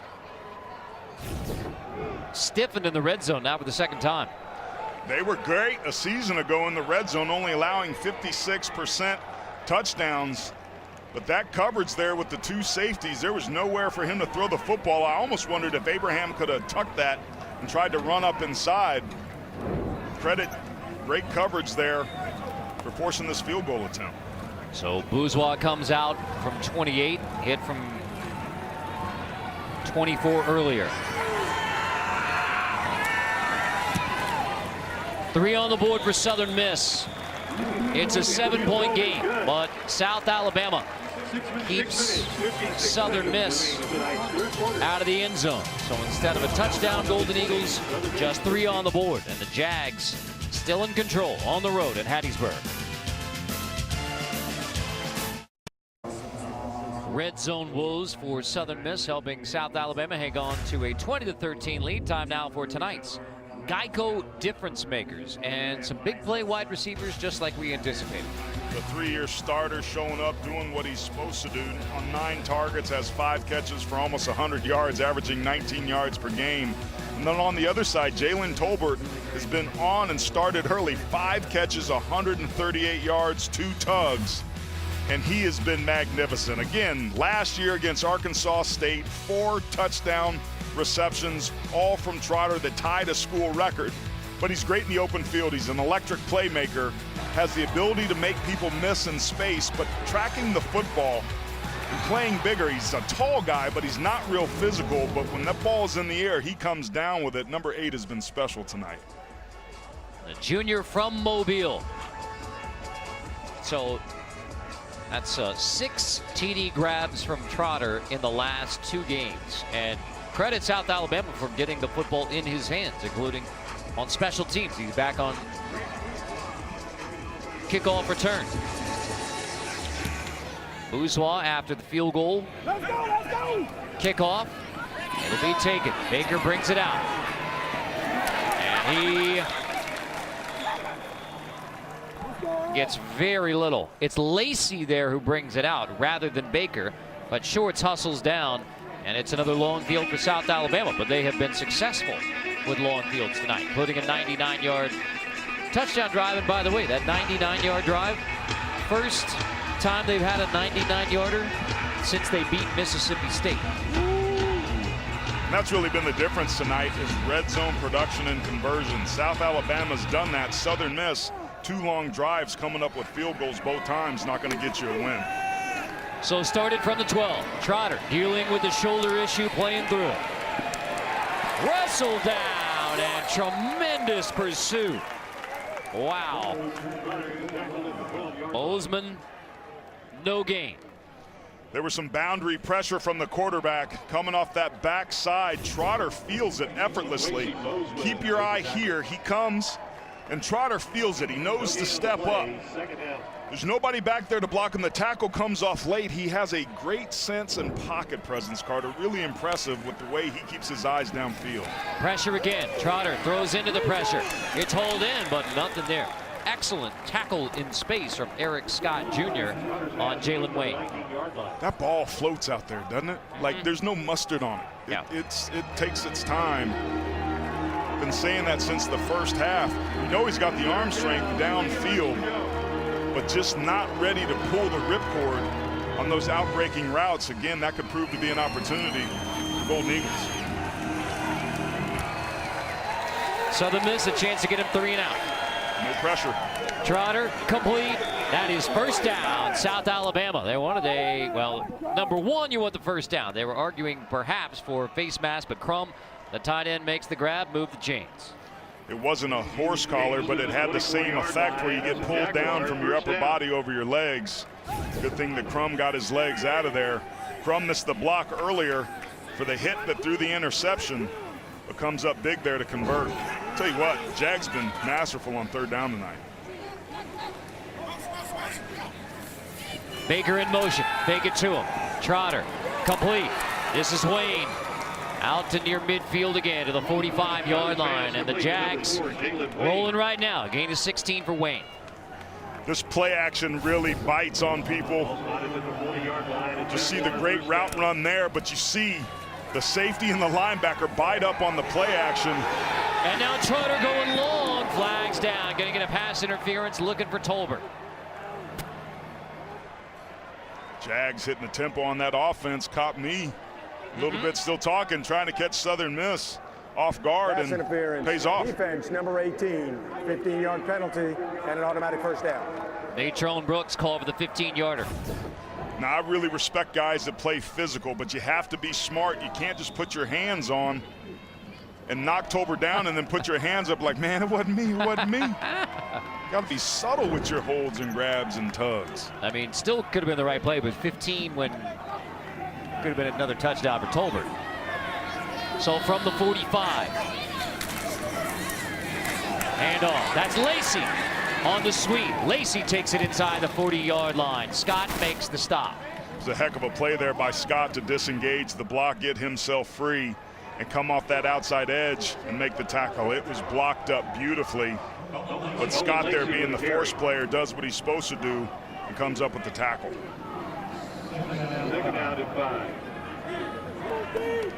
Hands on hips for the Southern Miss defense. Now South Alabama chooses to huddle here. Let's see if they run it in a hurry on 2nd and 5. Fake it, toss it. Looking for Wayne, and it's incomplete. Wayne couldn't track the football. Himby there in coverage on Jalen Wayne. Himby almost beat on that inside move. Almost. Ended up in perfect phase, and the ball clearly not on target. But another 3rd and medium here for the Jags. This has been a down that they've been more than successful. 5 for 7 tonight. They like that short, controlled passing game to tight ends, getting Trotter outside the backfield, or receivers right between the hashes right in front of them. Trotter on 3rd and 5. Back to the air. It is knocked away, incomplete. This time intended for Thomas. 4th down. Thomas had a nice push off at the very end. I thought Trotter had a spot route maybe with Crum there, number 20. He pushes off at the very end right there, but not enough to be able to get his hands back underneath the football. Clearly not able to track as well as Tolbert. Credit Southern Miss D for getting a stop there, but here they go again, the Jags. I like this. Being aggressive with the way that their defense is playing, particularly in the red zone, why not go for it here? Play clock winding, however. 5 seconds. 4. Take the timeout. Have to use the timeout, and they will. Timeout. South Alabama, they're first. It'll be 30 seconds.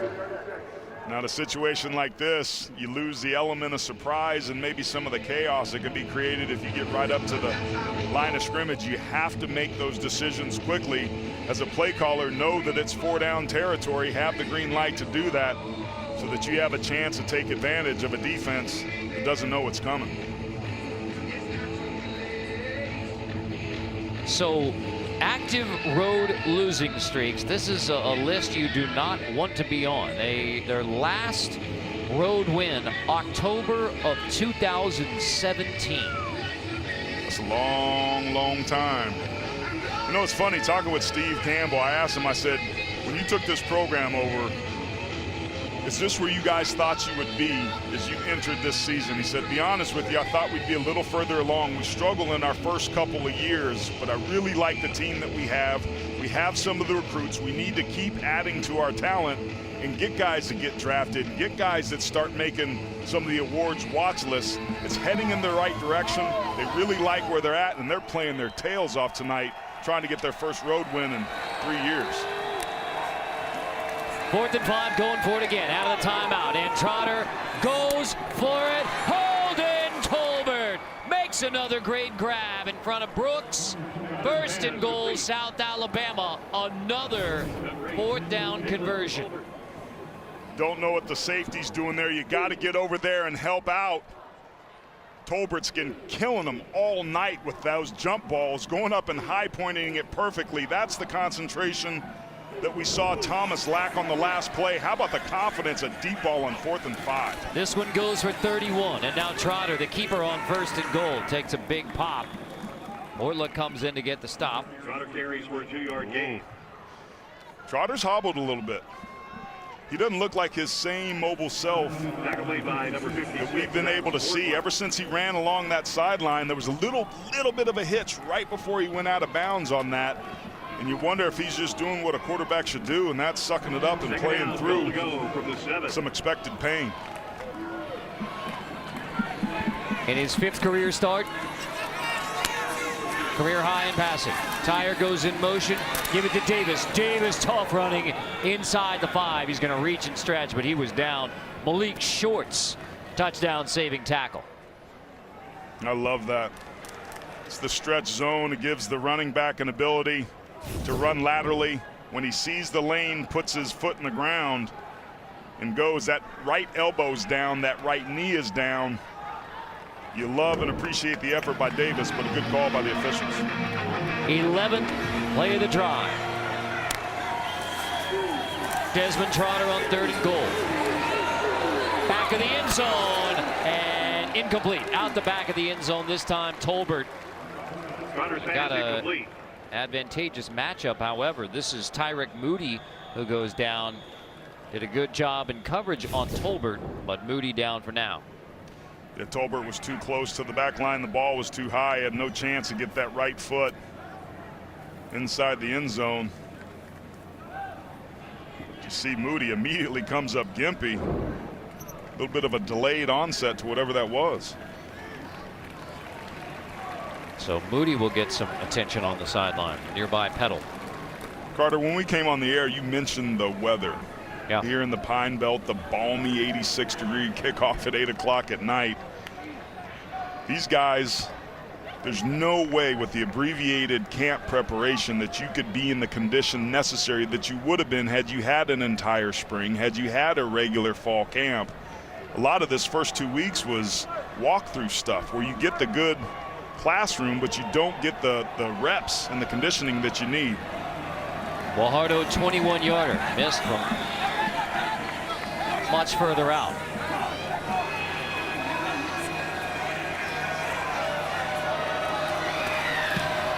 Guajardo 21-yarder, that is good. 3 more on the board for South Alabama. Golden Eagles hold them out of the end zone. 15 seconds remaining in tonight's 3rd quarter. 4th down, set it up again. And when it's 4th down, you need to convert. Where else do you go?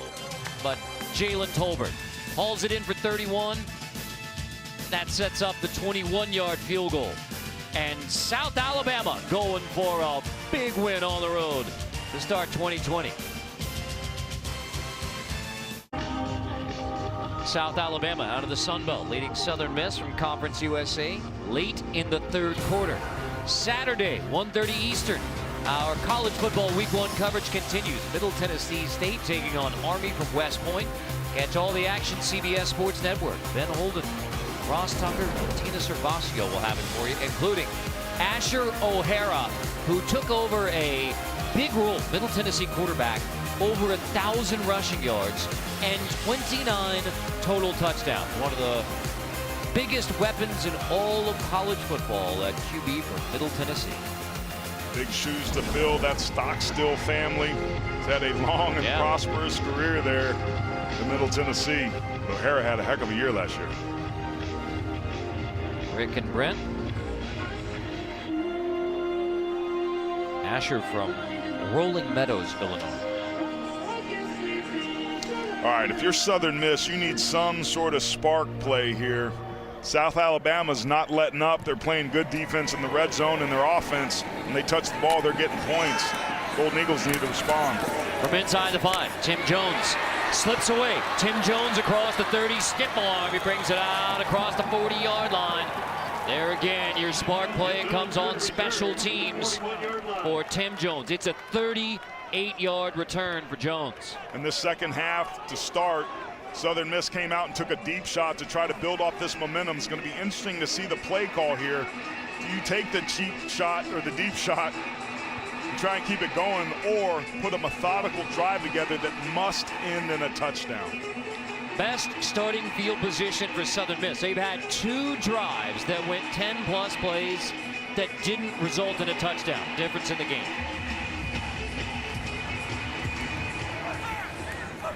Abraham, hands off. Perkins, shoved back immediately. That's been the issue for Southern Miss.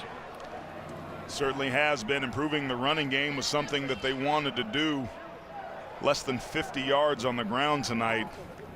That's not the sort of improvement they were looking for. 5 tackles for loss for South Alabama, one of the worst numbers for Southern Miss last year. They gave up 7 tackles for loss per game, and it has not gotten better tonight. They're right on that pace. Abraham on 2nd and 11. He's looking long. Settles for a dragging receiver, McCoy, who's going to take it inside the 25.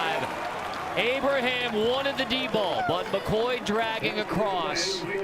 Makes the grab and turns it into a 34-yard gain. You're going to see him come from the right side of the screen. Watch the way Abraham goes through his full read, comes back to his last outlet, hits him in stride, who then just turns on the afterburner. Those are the sort of spark plays that this offense has been missing. Not a long throw, but a big run after the catch. So Jones on the kick return. And now McCoy. Inside of a minute to go in the 3rd. Golden Eagles trying to come back at home. Abraham, Perkins, stopped again. Nothing. Cole leads the way. Goldman there. These linebackers are biting hard. Might be a play action opportunity. The defensive line's winning their matchups up front. They're crossing faces. They're shedding blockers. It's an offensive lineman. You got to stay between the defender and the ball carrier. And number 12 and the rest of that crew, Riley Cole and the rest of those backers, Mobley, just leaving little room to run up there. Press coverage up top, single safety.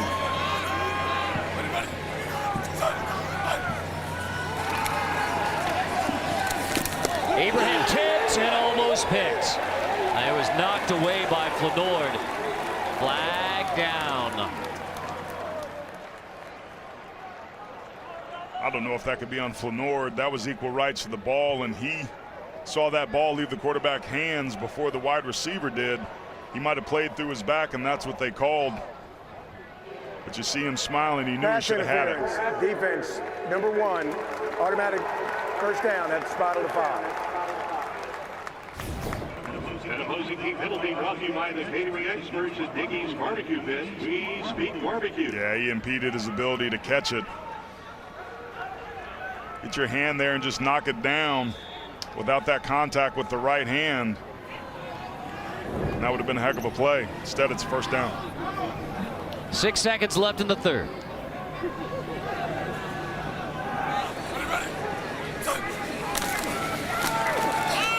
Gore.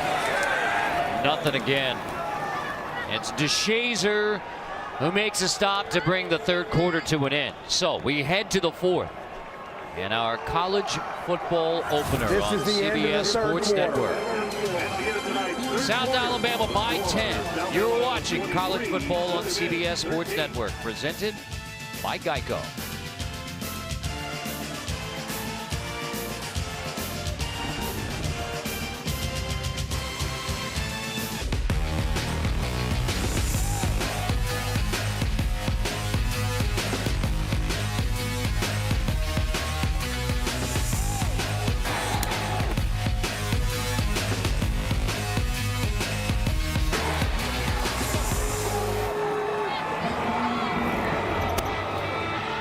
With our producer, Carlo Gennarini, our director, Corey Fishman, Carter Blackburn, Aaron Taylor, our entire CBS Sports Network crew here from Hattiesburg, Mississippi, and 23-13 as we go to the fourth. We talked at the very beginning of this, we say, hey, hopefully we can just get lost in enjoying a college football game. I hope you have, because we have. There ain't been anything else I've been thinking about except this game and how much fun it is to be back on the TV in the booth with that mustache. You know, I think we just have about another week before we say adios to the. Now the beard was really sad. That's when the beard, you know, in the early days of the quarantine, and had the beard going, and that just didn't work out great. That looked like desert island stuff. So mustache, more fun. Abraham hands off. Ragsdale inside the 15. But yeah, at some point it's going to be adios, quarantine mustache. I like the long hair too. That was a good look. I'm a little upset the wifey made you go to the barber before you drove over here. I think the employers were more happy with the haircut. Yeah, I was starting to look like James Wood in Casino. And now we turn to 3rd and 8 for the Southern Miss Golden Eagles. And this is critical because they have had only 1 touchdown in the 3 red zone trips. So this is a big one for Southern Miss. Yeah, they've struggled on 3rd down and in the red zone. Here they got a play that's both. Abraham pressured, releases, and it's incomplete. It is off the hands of Ragsdale coming out of the backfield. And now you're 4th down in the red zone, down by 10. Still a lot of time. Gonna take the points. Attempt to take the points. Left tackle got beat that time. There was pressure right in Abraham's face that forced the errant throw. It was right there, a perfect Texas route by Ragsdale. But now again, another stall in the red zone, Carter. This has absolutely been the story of this game. The Golden Eagles' inability to convert when they get inside the 20. And that one is no good. The hold didn't get down, and Bourgeois can't get it through. So you get 0 on this trip to the red zone. So you're 1 for 4 touchdowns, and now a botch on the snap and the hold, and Bourgeois. Snyder couldn't get it down. Bourgeois couldn't get it through. Jags hold.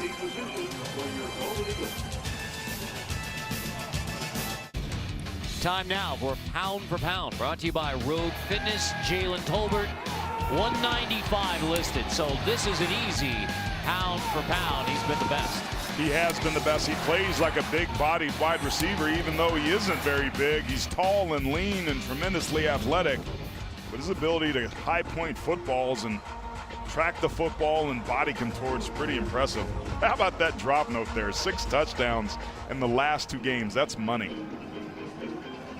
And Carter, a key play on the field goal on Southern Miss's last possession was a bad snap that was low. It was hard for the holder to get it. He did the best he can, but the ball falls out of his hands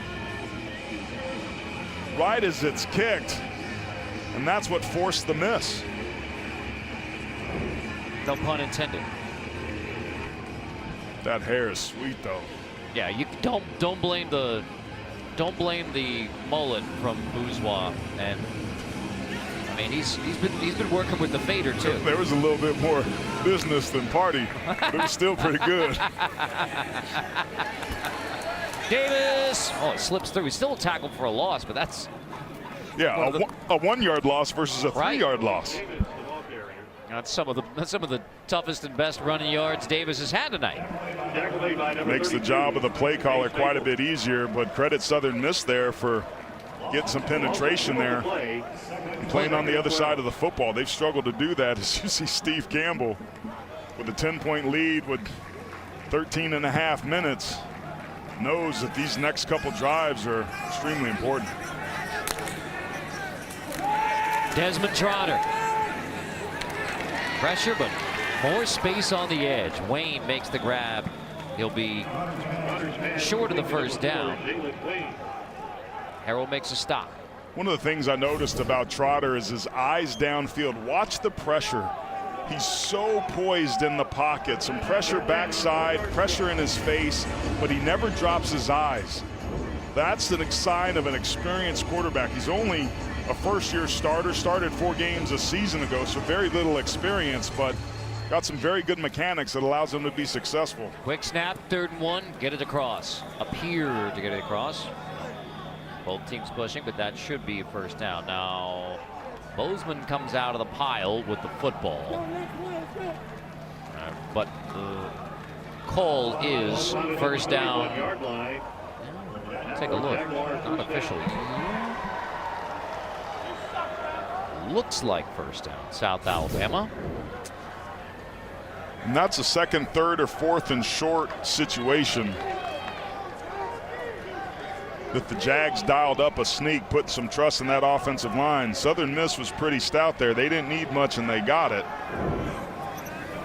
They're playing on. Fake it on 1st and 10. Trotter steps up in the pocket, steps away, puts a wiggle as he gets across the 40-yard line. Hobbs makes the tackle.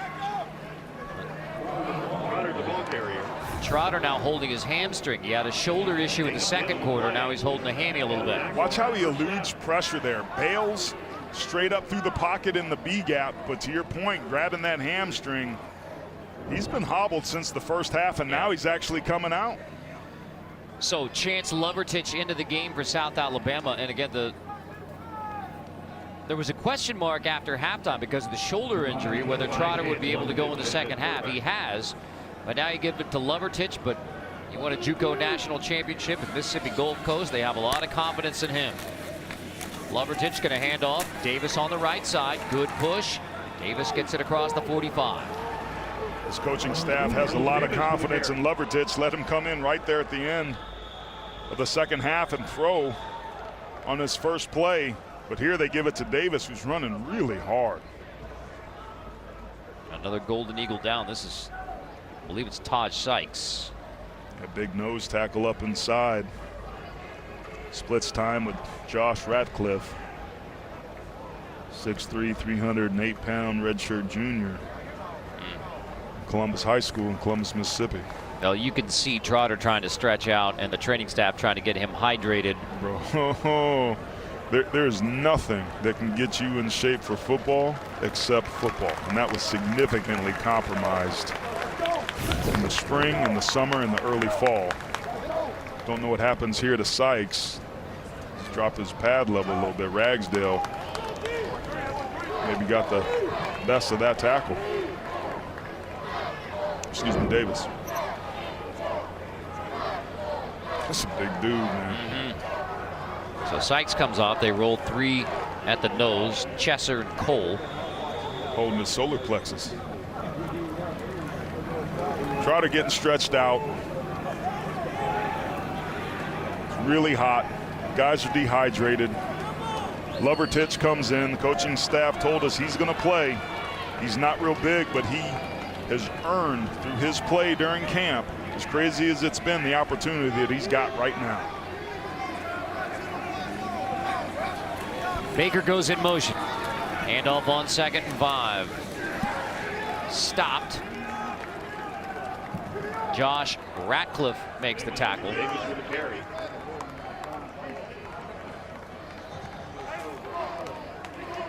Feel a little bit of the lull in the energy right now.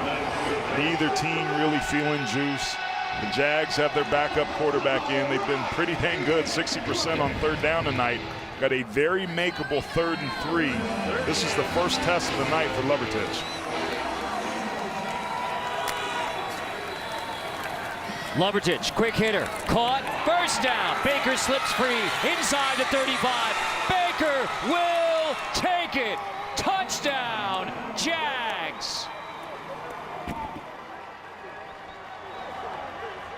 52 yards from Levertich to Kawan Baker, and now South Alabama is in command in the 4th quarter. And look at that body language. It looked like Levertich bobbled it, but he didn't. It wasn't a snap that was on target, but he pulled it up, put the laces on the money to Baker, who then accelerated beautifully. And again, missed tackles for what looks to be a very tired Southern Miss defense. Guajardo misses the PAT. The kicking woes continue. So Baker's from Atlanta. He plays for South Alabama, but he gives the Golden Eagles a little Mississippi half step uptown. Toodaloo.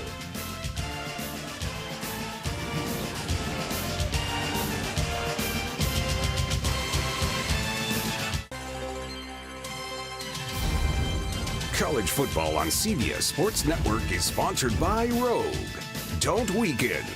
By the Toasted S'mores Shake, only at Sonic. And by Old Trapper Beef Jerky. What's your beef? That's Seymour, as in Seymour DeCampus, but he's actually seeing less of DeCampus with that headgear. I'm not sure exactly what Seymour's going for there, but I don't think he's achieved it.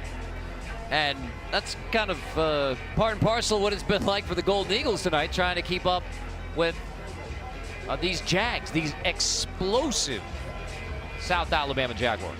It's one of our keys to the game. We'll revisit it later, but defensive coordinator Tony Pecoraro for Southern Miss said we cannot let them beat us up over the top. And that's exactly what's happening here. And you combine that with the lack of red zone production offensively for the Golden Eagles. That's why they find themselves down like they are. Worth repeating, South Alabama hasn't won a road game since 2017. Did he only called for a fair catch? Well, they're going to blow it dead anyway. But I'm not sure if he called for the fair catch, but regardless.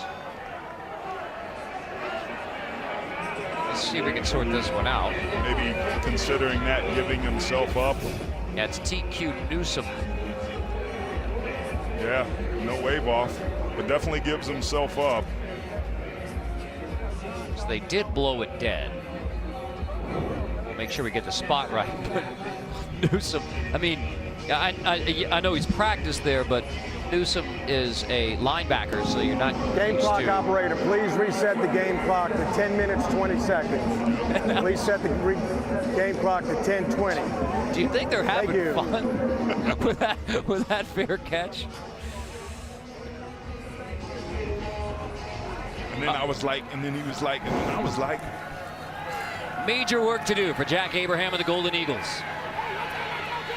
Rolling, goes out of bounds with just a yard. But I mean, willing to reiterate here, we know it's a different year and it's a different opener. But South Alabama, they were 1-7 in the Sun Belt last year. They've won 3 conference games in 2 years. They haven't won a road game since 2017.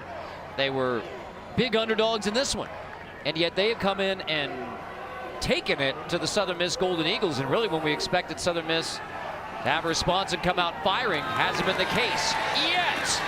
Jones holds it in from Abraham. Bringing the fight late. This is just a receiver doing what a receiver does. Here he is right here, gonna work and beat the coverage of the safety. Just one-on-one. off the sluggo, the slant and go, and just completely discombobulates the defensive back. And that's been the combination that's been best so far tonight. Gain of 42. Abraham lost the football, has to hop on top of it. And boy, it was nearly given away by Abraham. Bell nearly got on top.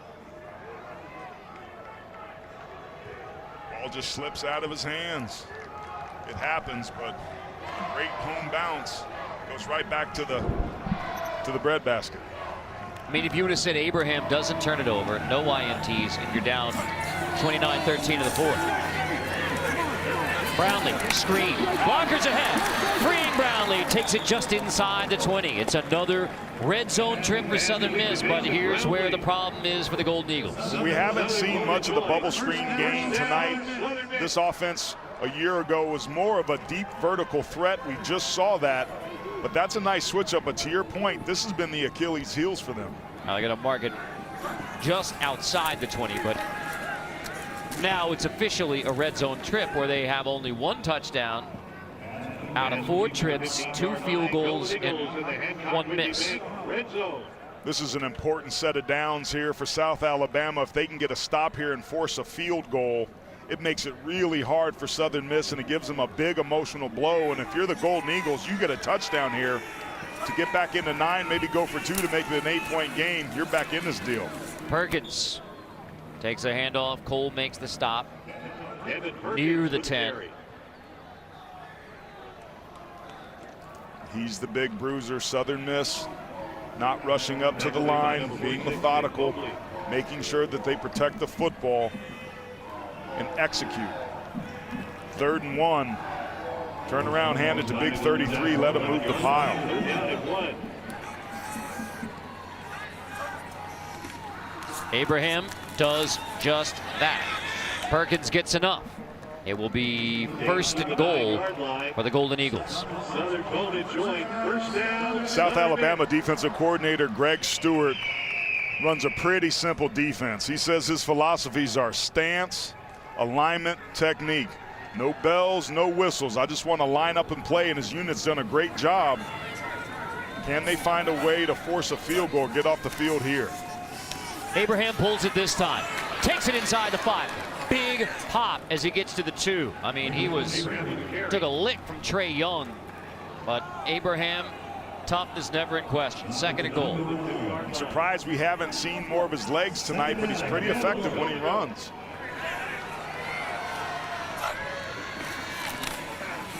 Give it to Perkins. Shoved back at the goal line. It will be 3rd and goal for the Golden Eagles. Struggling to punch it in again. And if you're Southern Miss, I don't think you try to run this football. Abraham's your best offensive player. He led the best passing attack in the Conference USA a season ago. Don't be stubborn down here. This defensive line for South Alabama's risen up. You got your best player right there. Try to get him the football. Another 10-play drive. Can they finally get it in? Perkins pushing, stretching. He appears to be and is just short. It will be 4th and goal. And no question you're going for it on 4th and goal at this point, and the Golden Eagles trying to avoid. Look how gassed they are. Yeah. They're tired, man. They're playing with a lot of heart, but they're tired. Twice they've already had 2 10-play drives that didn't result in touchdowns. Now big time timeout before it's snapped. South Alabama gets the timeout in. Heads up play that time by their leading tackler from last year, Before Nick the Mobley. snap, timeout, South Alabama, they're 2nd. It'll be 30 seconds. That was confusion. They didn't know what was going on. They wanted some bigger bodies in there because they expected the quarterback sneak that eventually came. You see Mobley right there. No, this isn't right. That's heads up savvy veteran leadership there. 4th and goal, you're clearly going for it. Now, Perkins is the big back. This may be, I mean, the timeout South Alabama was needed because personnel-wise they were discombobulated, but also gave Perkins a break. You pointed out, I mean, Perkins is really, he's taken some hits down here by the goal line. He's your big back, 4th and goal. You have the option Abrams, Perkins, And this may actually be a bit of a break to get a breather for those guys as well. And it also allows Southern Miss to get their thoughts together about what it is they want to do. If they want to be stubborn and try to run the football again, so be it and go for it. The Jags defensive line has largely won this matchup. Give this staff credit for trying to force this football, but you need a touchdown here with that short of a distance. Lean on the big guys and let them push this ball into the end zone. They ran a sneak there. Abraham got across the line of scrimmage, even though the timeout was called. But it's needless to say, partner, this is the most important down offensively for Southern Miss tonight. And Perkins is not in the game. He's their big bruiser. So it's Ragsdale. Handoff, touchdown. It's official, touchdown, Southern Miss. Now the timeout has also given you a chance to discuss your 2-point and which play you want to go with if you do go for a 2-point conversion. It wasn't by much, but he got that football across the plane in for the touchdown. But to your point, and we said it a couple plays right here before they scored, go 2-point conversion here, which they are, makes it a 1-score 8-point game. Driver gets it in, and now on the 2-point play, it's a toss, and it is good. The 2-point conversion. Baker hauls it in and pays the price for it. They had it all lined up. It was Driver who takes it in, and then Driver who tosses the 2-point conversion. Baker makes the grab, paid the price, but he gets the 2 points, making this an 8-point game. So it was all about the Driver. Narcus gets into the end zone for the touchdown, and then he tosses it on the 2-point conversion play. Baker makes the grab. Golden Eagles not done yet. Tonight's Old Trapper player of the game is Desmond Trotter, as much for fighting through. Shoulder injury in the second quarter, hammy here late, getting it into the hands of his big play makers and making plays himself. Just doing a great job of all night long feeding the playmakers and operating this offense. You watched them come in last year in the last 4 games, and everybody's play around him elevated. And he's picked up right where he left off. Just a really impressive night tonight, but the question becomes, Carter, is he going to be able to lead this drive with over 5 minutes left to take his team and get their first road victory in quite some time? Since 2017, it looks like Trotter will be ready to go for this series after leaving the last series. Chance Lovertich took over after Trotter had a hamstring tighten. That's a fair catch. It'll be to the 25 for South Alabama. With an 8-point lead, Southern Miss does have those 3 timeouts, but first they have to get the stop. And that's key. And that's why if you're South Alabama, you dial up your best stuff. Davis has been running extremely hard. You have maybe a less ability to use Trotter's legs, but Jalen Tolbert is a guy they can prove to go up and get it. Little cat and mouse here, but dial up your best stuff and move these sticks and bleed as much of that clock as you can, hopefully ending this drive like you have most of the night, and that's with some points. South Alabama hasn't punted tonight. Just the 2 INTs by Trotter. Only time they've been stopped. Davis brought down. Maples, well, he's been tough for Southern Miss tonight. He's twice left the game and twice come back. That outside linebacker, Hayes Maples. That was 12 personnel there running that counter, but that Southern Miss defense, they've been money against the run over the last years, and those are the sorts of plays you need. Dialing up a 2nd and 10. Now the scales are tilted in favor of the Golden Eagles. South Alabama can take it inside of 5 minutes if they want to. No rush at this point with an 8-point lead on the road. Nice job by Trotter bleeding this clock. Calls it a little bit late. Might have been too long there. They got to get the snap off. Trotter gets it off. Hands off Davis across the 30. He has a first down. Davis all the way out to midfield, and he's still rolling. Carlos Davis takes the Golden Eagles with them inside the 35. Carter, there was some incredible efforts there. The zone read, Trotter hands the ball off to Davis, but keep your eye on number 1. Look at the effort. He follows here. At first it's Davis, who's smart enough to stay inside, comes back inside, but look at Trotter banged up, the quarterback downfield trying to help his guys out. You think they want this win? That is an incredible effort. And if you're Southern Miss, you cannot afford to do that. Big plays have plagued them all night, and it gets them again here late in the 4th quarter. That is Muscle Shoals. Just outside of 4 minutes. When you snap it on first down, give it to Davis again. Why not? He earned it. Scott Maples in on the stop. Maples has played tough all night. A nice job again on first down by Southern Miss. 2-yard gain.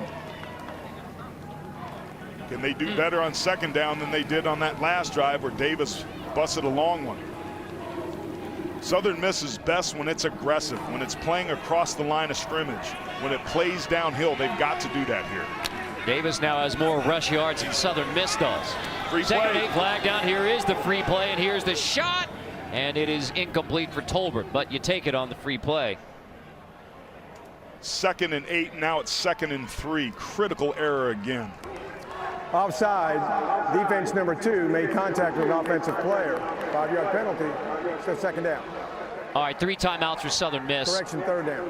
It's 3:31, but it's starting to get late. If you can get South Alabama into a 3rd down, Foul was on number 3. You start thinking about using down. a defensive timeout, potentially at the 3:31 mark. At least it now enters into the equation. And you don't like that body language right there by Eric Kitchen, number 2. Clearly frustration setting in for the Golden Eagles. You have to get your composure back.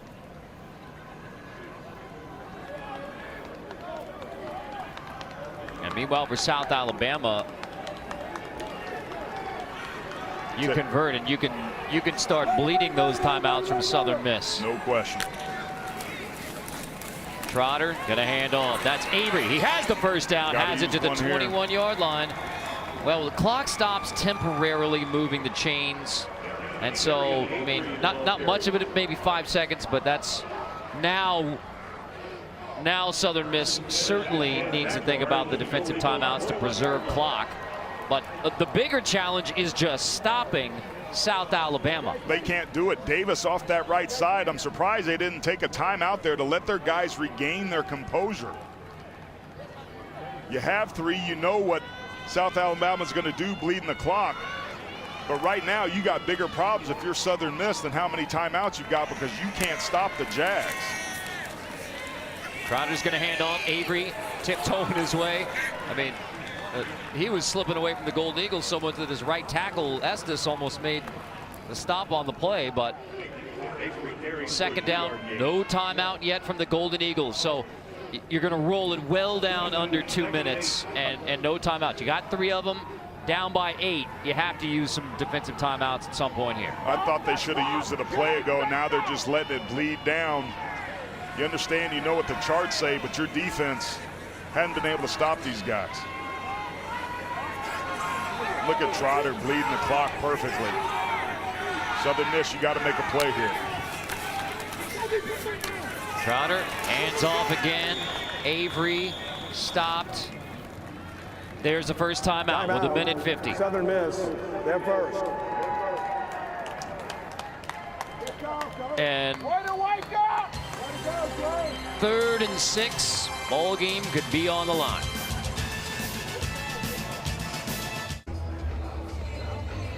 An 8-point lead right now for South Alabama on Southern Miss. And coming up when we're done, it is Inside College Football, with a full look at the landscape that is as we kick off the 2020 season.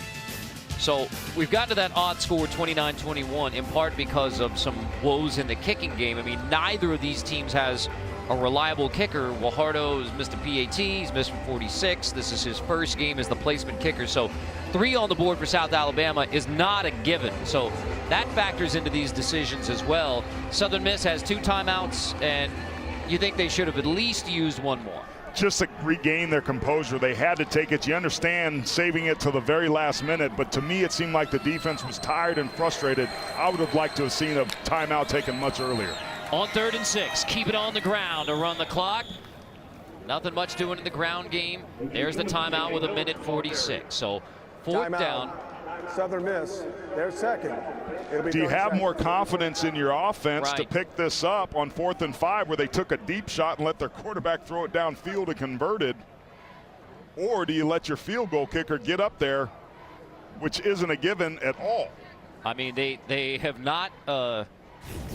Southern Miss haven't been able to stop you so far. And we'll take a look in a moment. The kicking woes for South Alabama. So that was maybe on the holder, but this is all plays in because there's the missed field goal from Guajardo, who again kicked off last year, but taking over placements, and then a missed PAT. So, you know, all of that, and you're going for your first road win since 2017. You don't hold back after everything that everybody in the country that plays this sport has gone through. If you want to win it all, you got to risk it all. Put the ball in your best player's hands, Desmond Trotter, and let him try to do it. Instead, they elect to kick the field goal. I don't think this is smart at all. I would have much preferred to see Trotter have a shot to convert this. Well, confidence in the kicker to see if, and the special teams unit, it may have been tipped, but it is good anyway. There is 3 more on the board. And it would take a miracle now for Southern Miss with 1:40, 1 timeout, and down by 11. So they show a lot of confidence in Guajardo, and he boots it through. Wow. So Steve Campbell in South Alabama. This is a momentous opportunity for this program. And it is a completely clean operation. The bobbled missed snaps that plagued them earlier were gone, and Guajardo drills it. It wasn't pretty. It took its time to get there, but it got through. And Steve Campbell absolutely loves it. This is the turning point in the win that this program needed. All eyes in the country watching this team. If they can hold on here, this might be the exact thing the doctor ordered for a team that was looking to turn the corner. I mean, that smile says it all. You closed 2019 with a huge upset win over Arkansas State.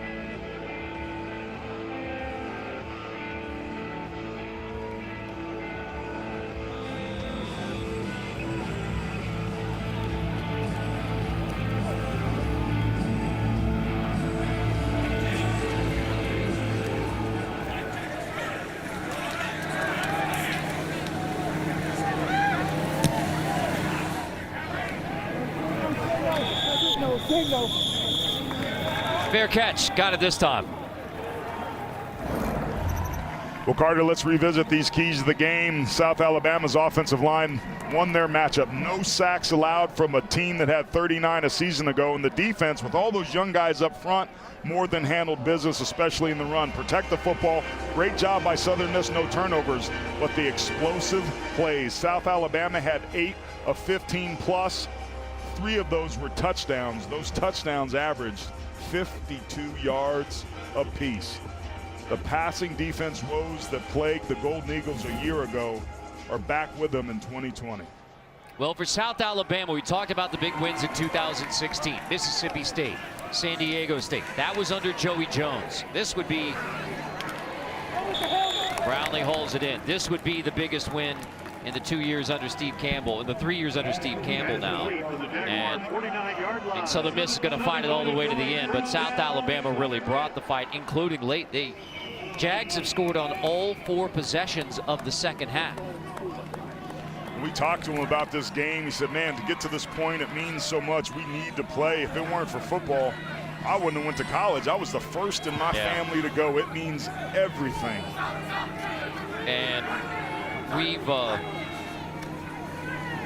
talked about how football provides opportunities. That's loose. It's scooped up. They're going to call him down. I mean, in a variety of ways tonight, we've talked about what college football means and the bigger picture, and that's exactly right. When Steve Campbell's saying, hey, what does football mean to me?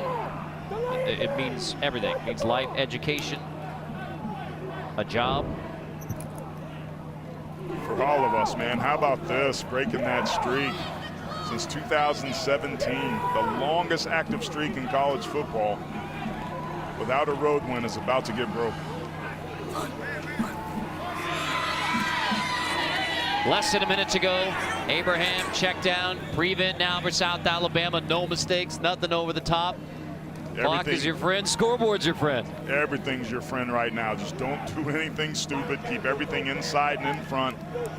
Make Southern Miss earn it. But again, talking to Campbell, so what'd you talk to your team about through all this adversity? And he said, man, I used a boxing analogy. Learning to make it to the next round, guys. We just got to stay in the fight. Let's stay injury-free. Let's do the little things. Let's not get contact traced out. Wear your mask, social distance. And here they are, with possibly on the verge of the biggest win for him so far in this program. Abraham takes off. He's going to take it inside the 20. He's going to take it inside the 10. He gets out of bounds with 43 seconds showing. Not so fast. Those were the wheels of Abraham that I mentioned at the very top of this broadcast. Very underutilized in my opinion, but they're there when he needs them, and that was a huge play. Longest run for Southern Miss tonight. The red zone woes that have plagued them, Carter, can they overcome them? Too many field goal attempts when they get down inside the 20. They need 2 scores here, no matter what, but you'd like to start with a touchdown.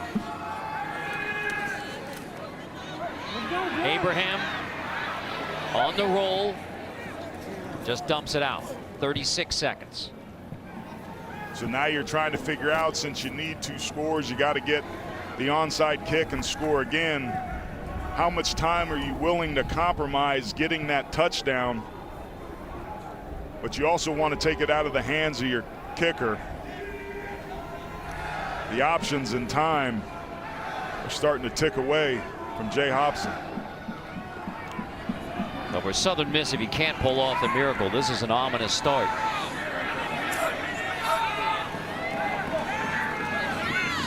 Abraham, that is caught by Brownlee. He's short of the end zone. He's tackled. 1 timeout left for Southern Miss. Now going to stop it here as Cole is slow getting up. That may be the stoppage. Timeout, Southern Miss. Okay. They're 3rd and final. It'll be 30 seconds. So, I mean, that's a heck of a play by Cole to tackle Brownlee. I mean, he hits hard every time. Cole gets the brunt of this one, but also tackles Brownlee short in play, forcing the Golden Eagles to use that final timeout. It's a huge stop, and Cole's somebody that's battled injuries mostly his entire career. Last year stayed relatively injury-free and had a heck of a season, 5th on the team in tackles. This year they move him back inside. But again, defensive coordinator George Stewart couldn't have been more complimentary to the attitude and effort of Riley Cole. It was a huge stop there.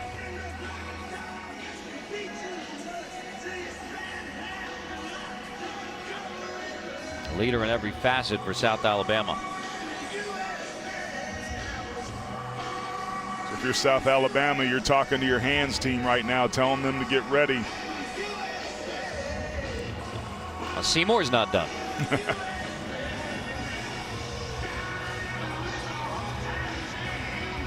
Bro, we talked about it, man, at the top of this broadcast, how grateful we were just to be here. All we wanted for 3.5, 4 hours was to see football again.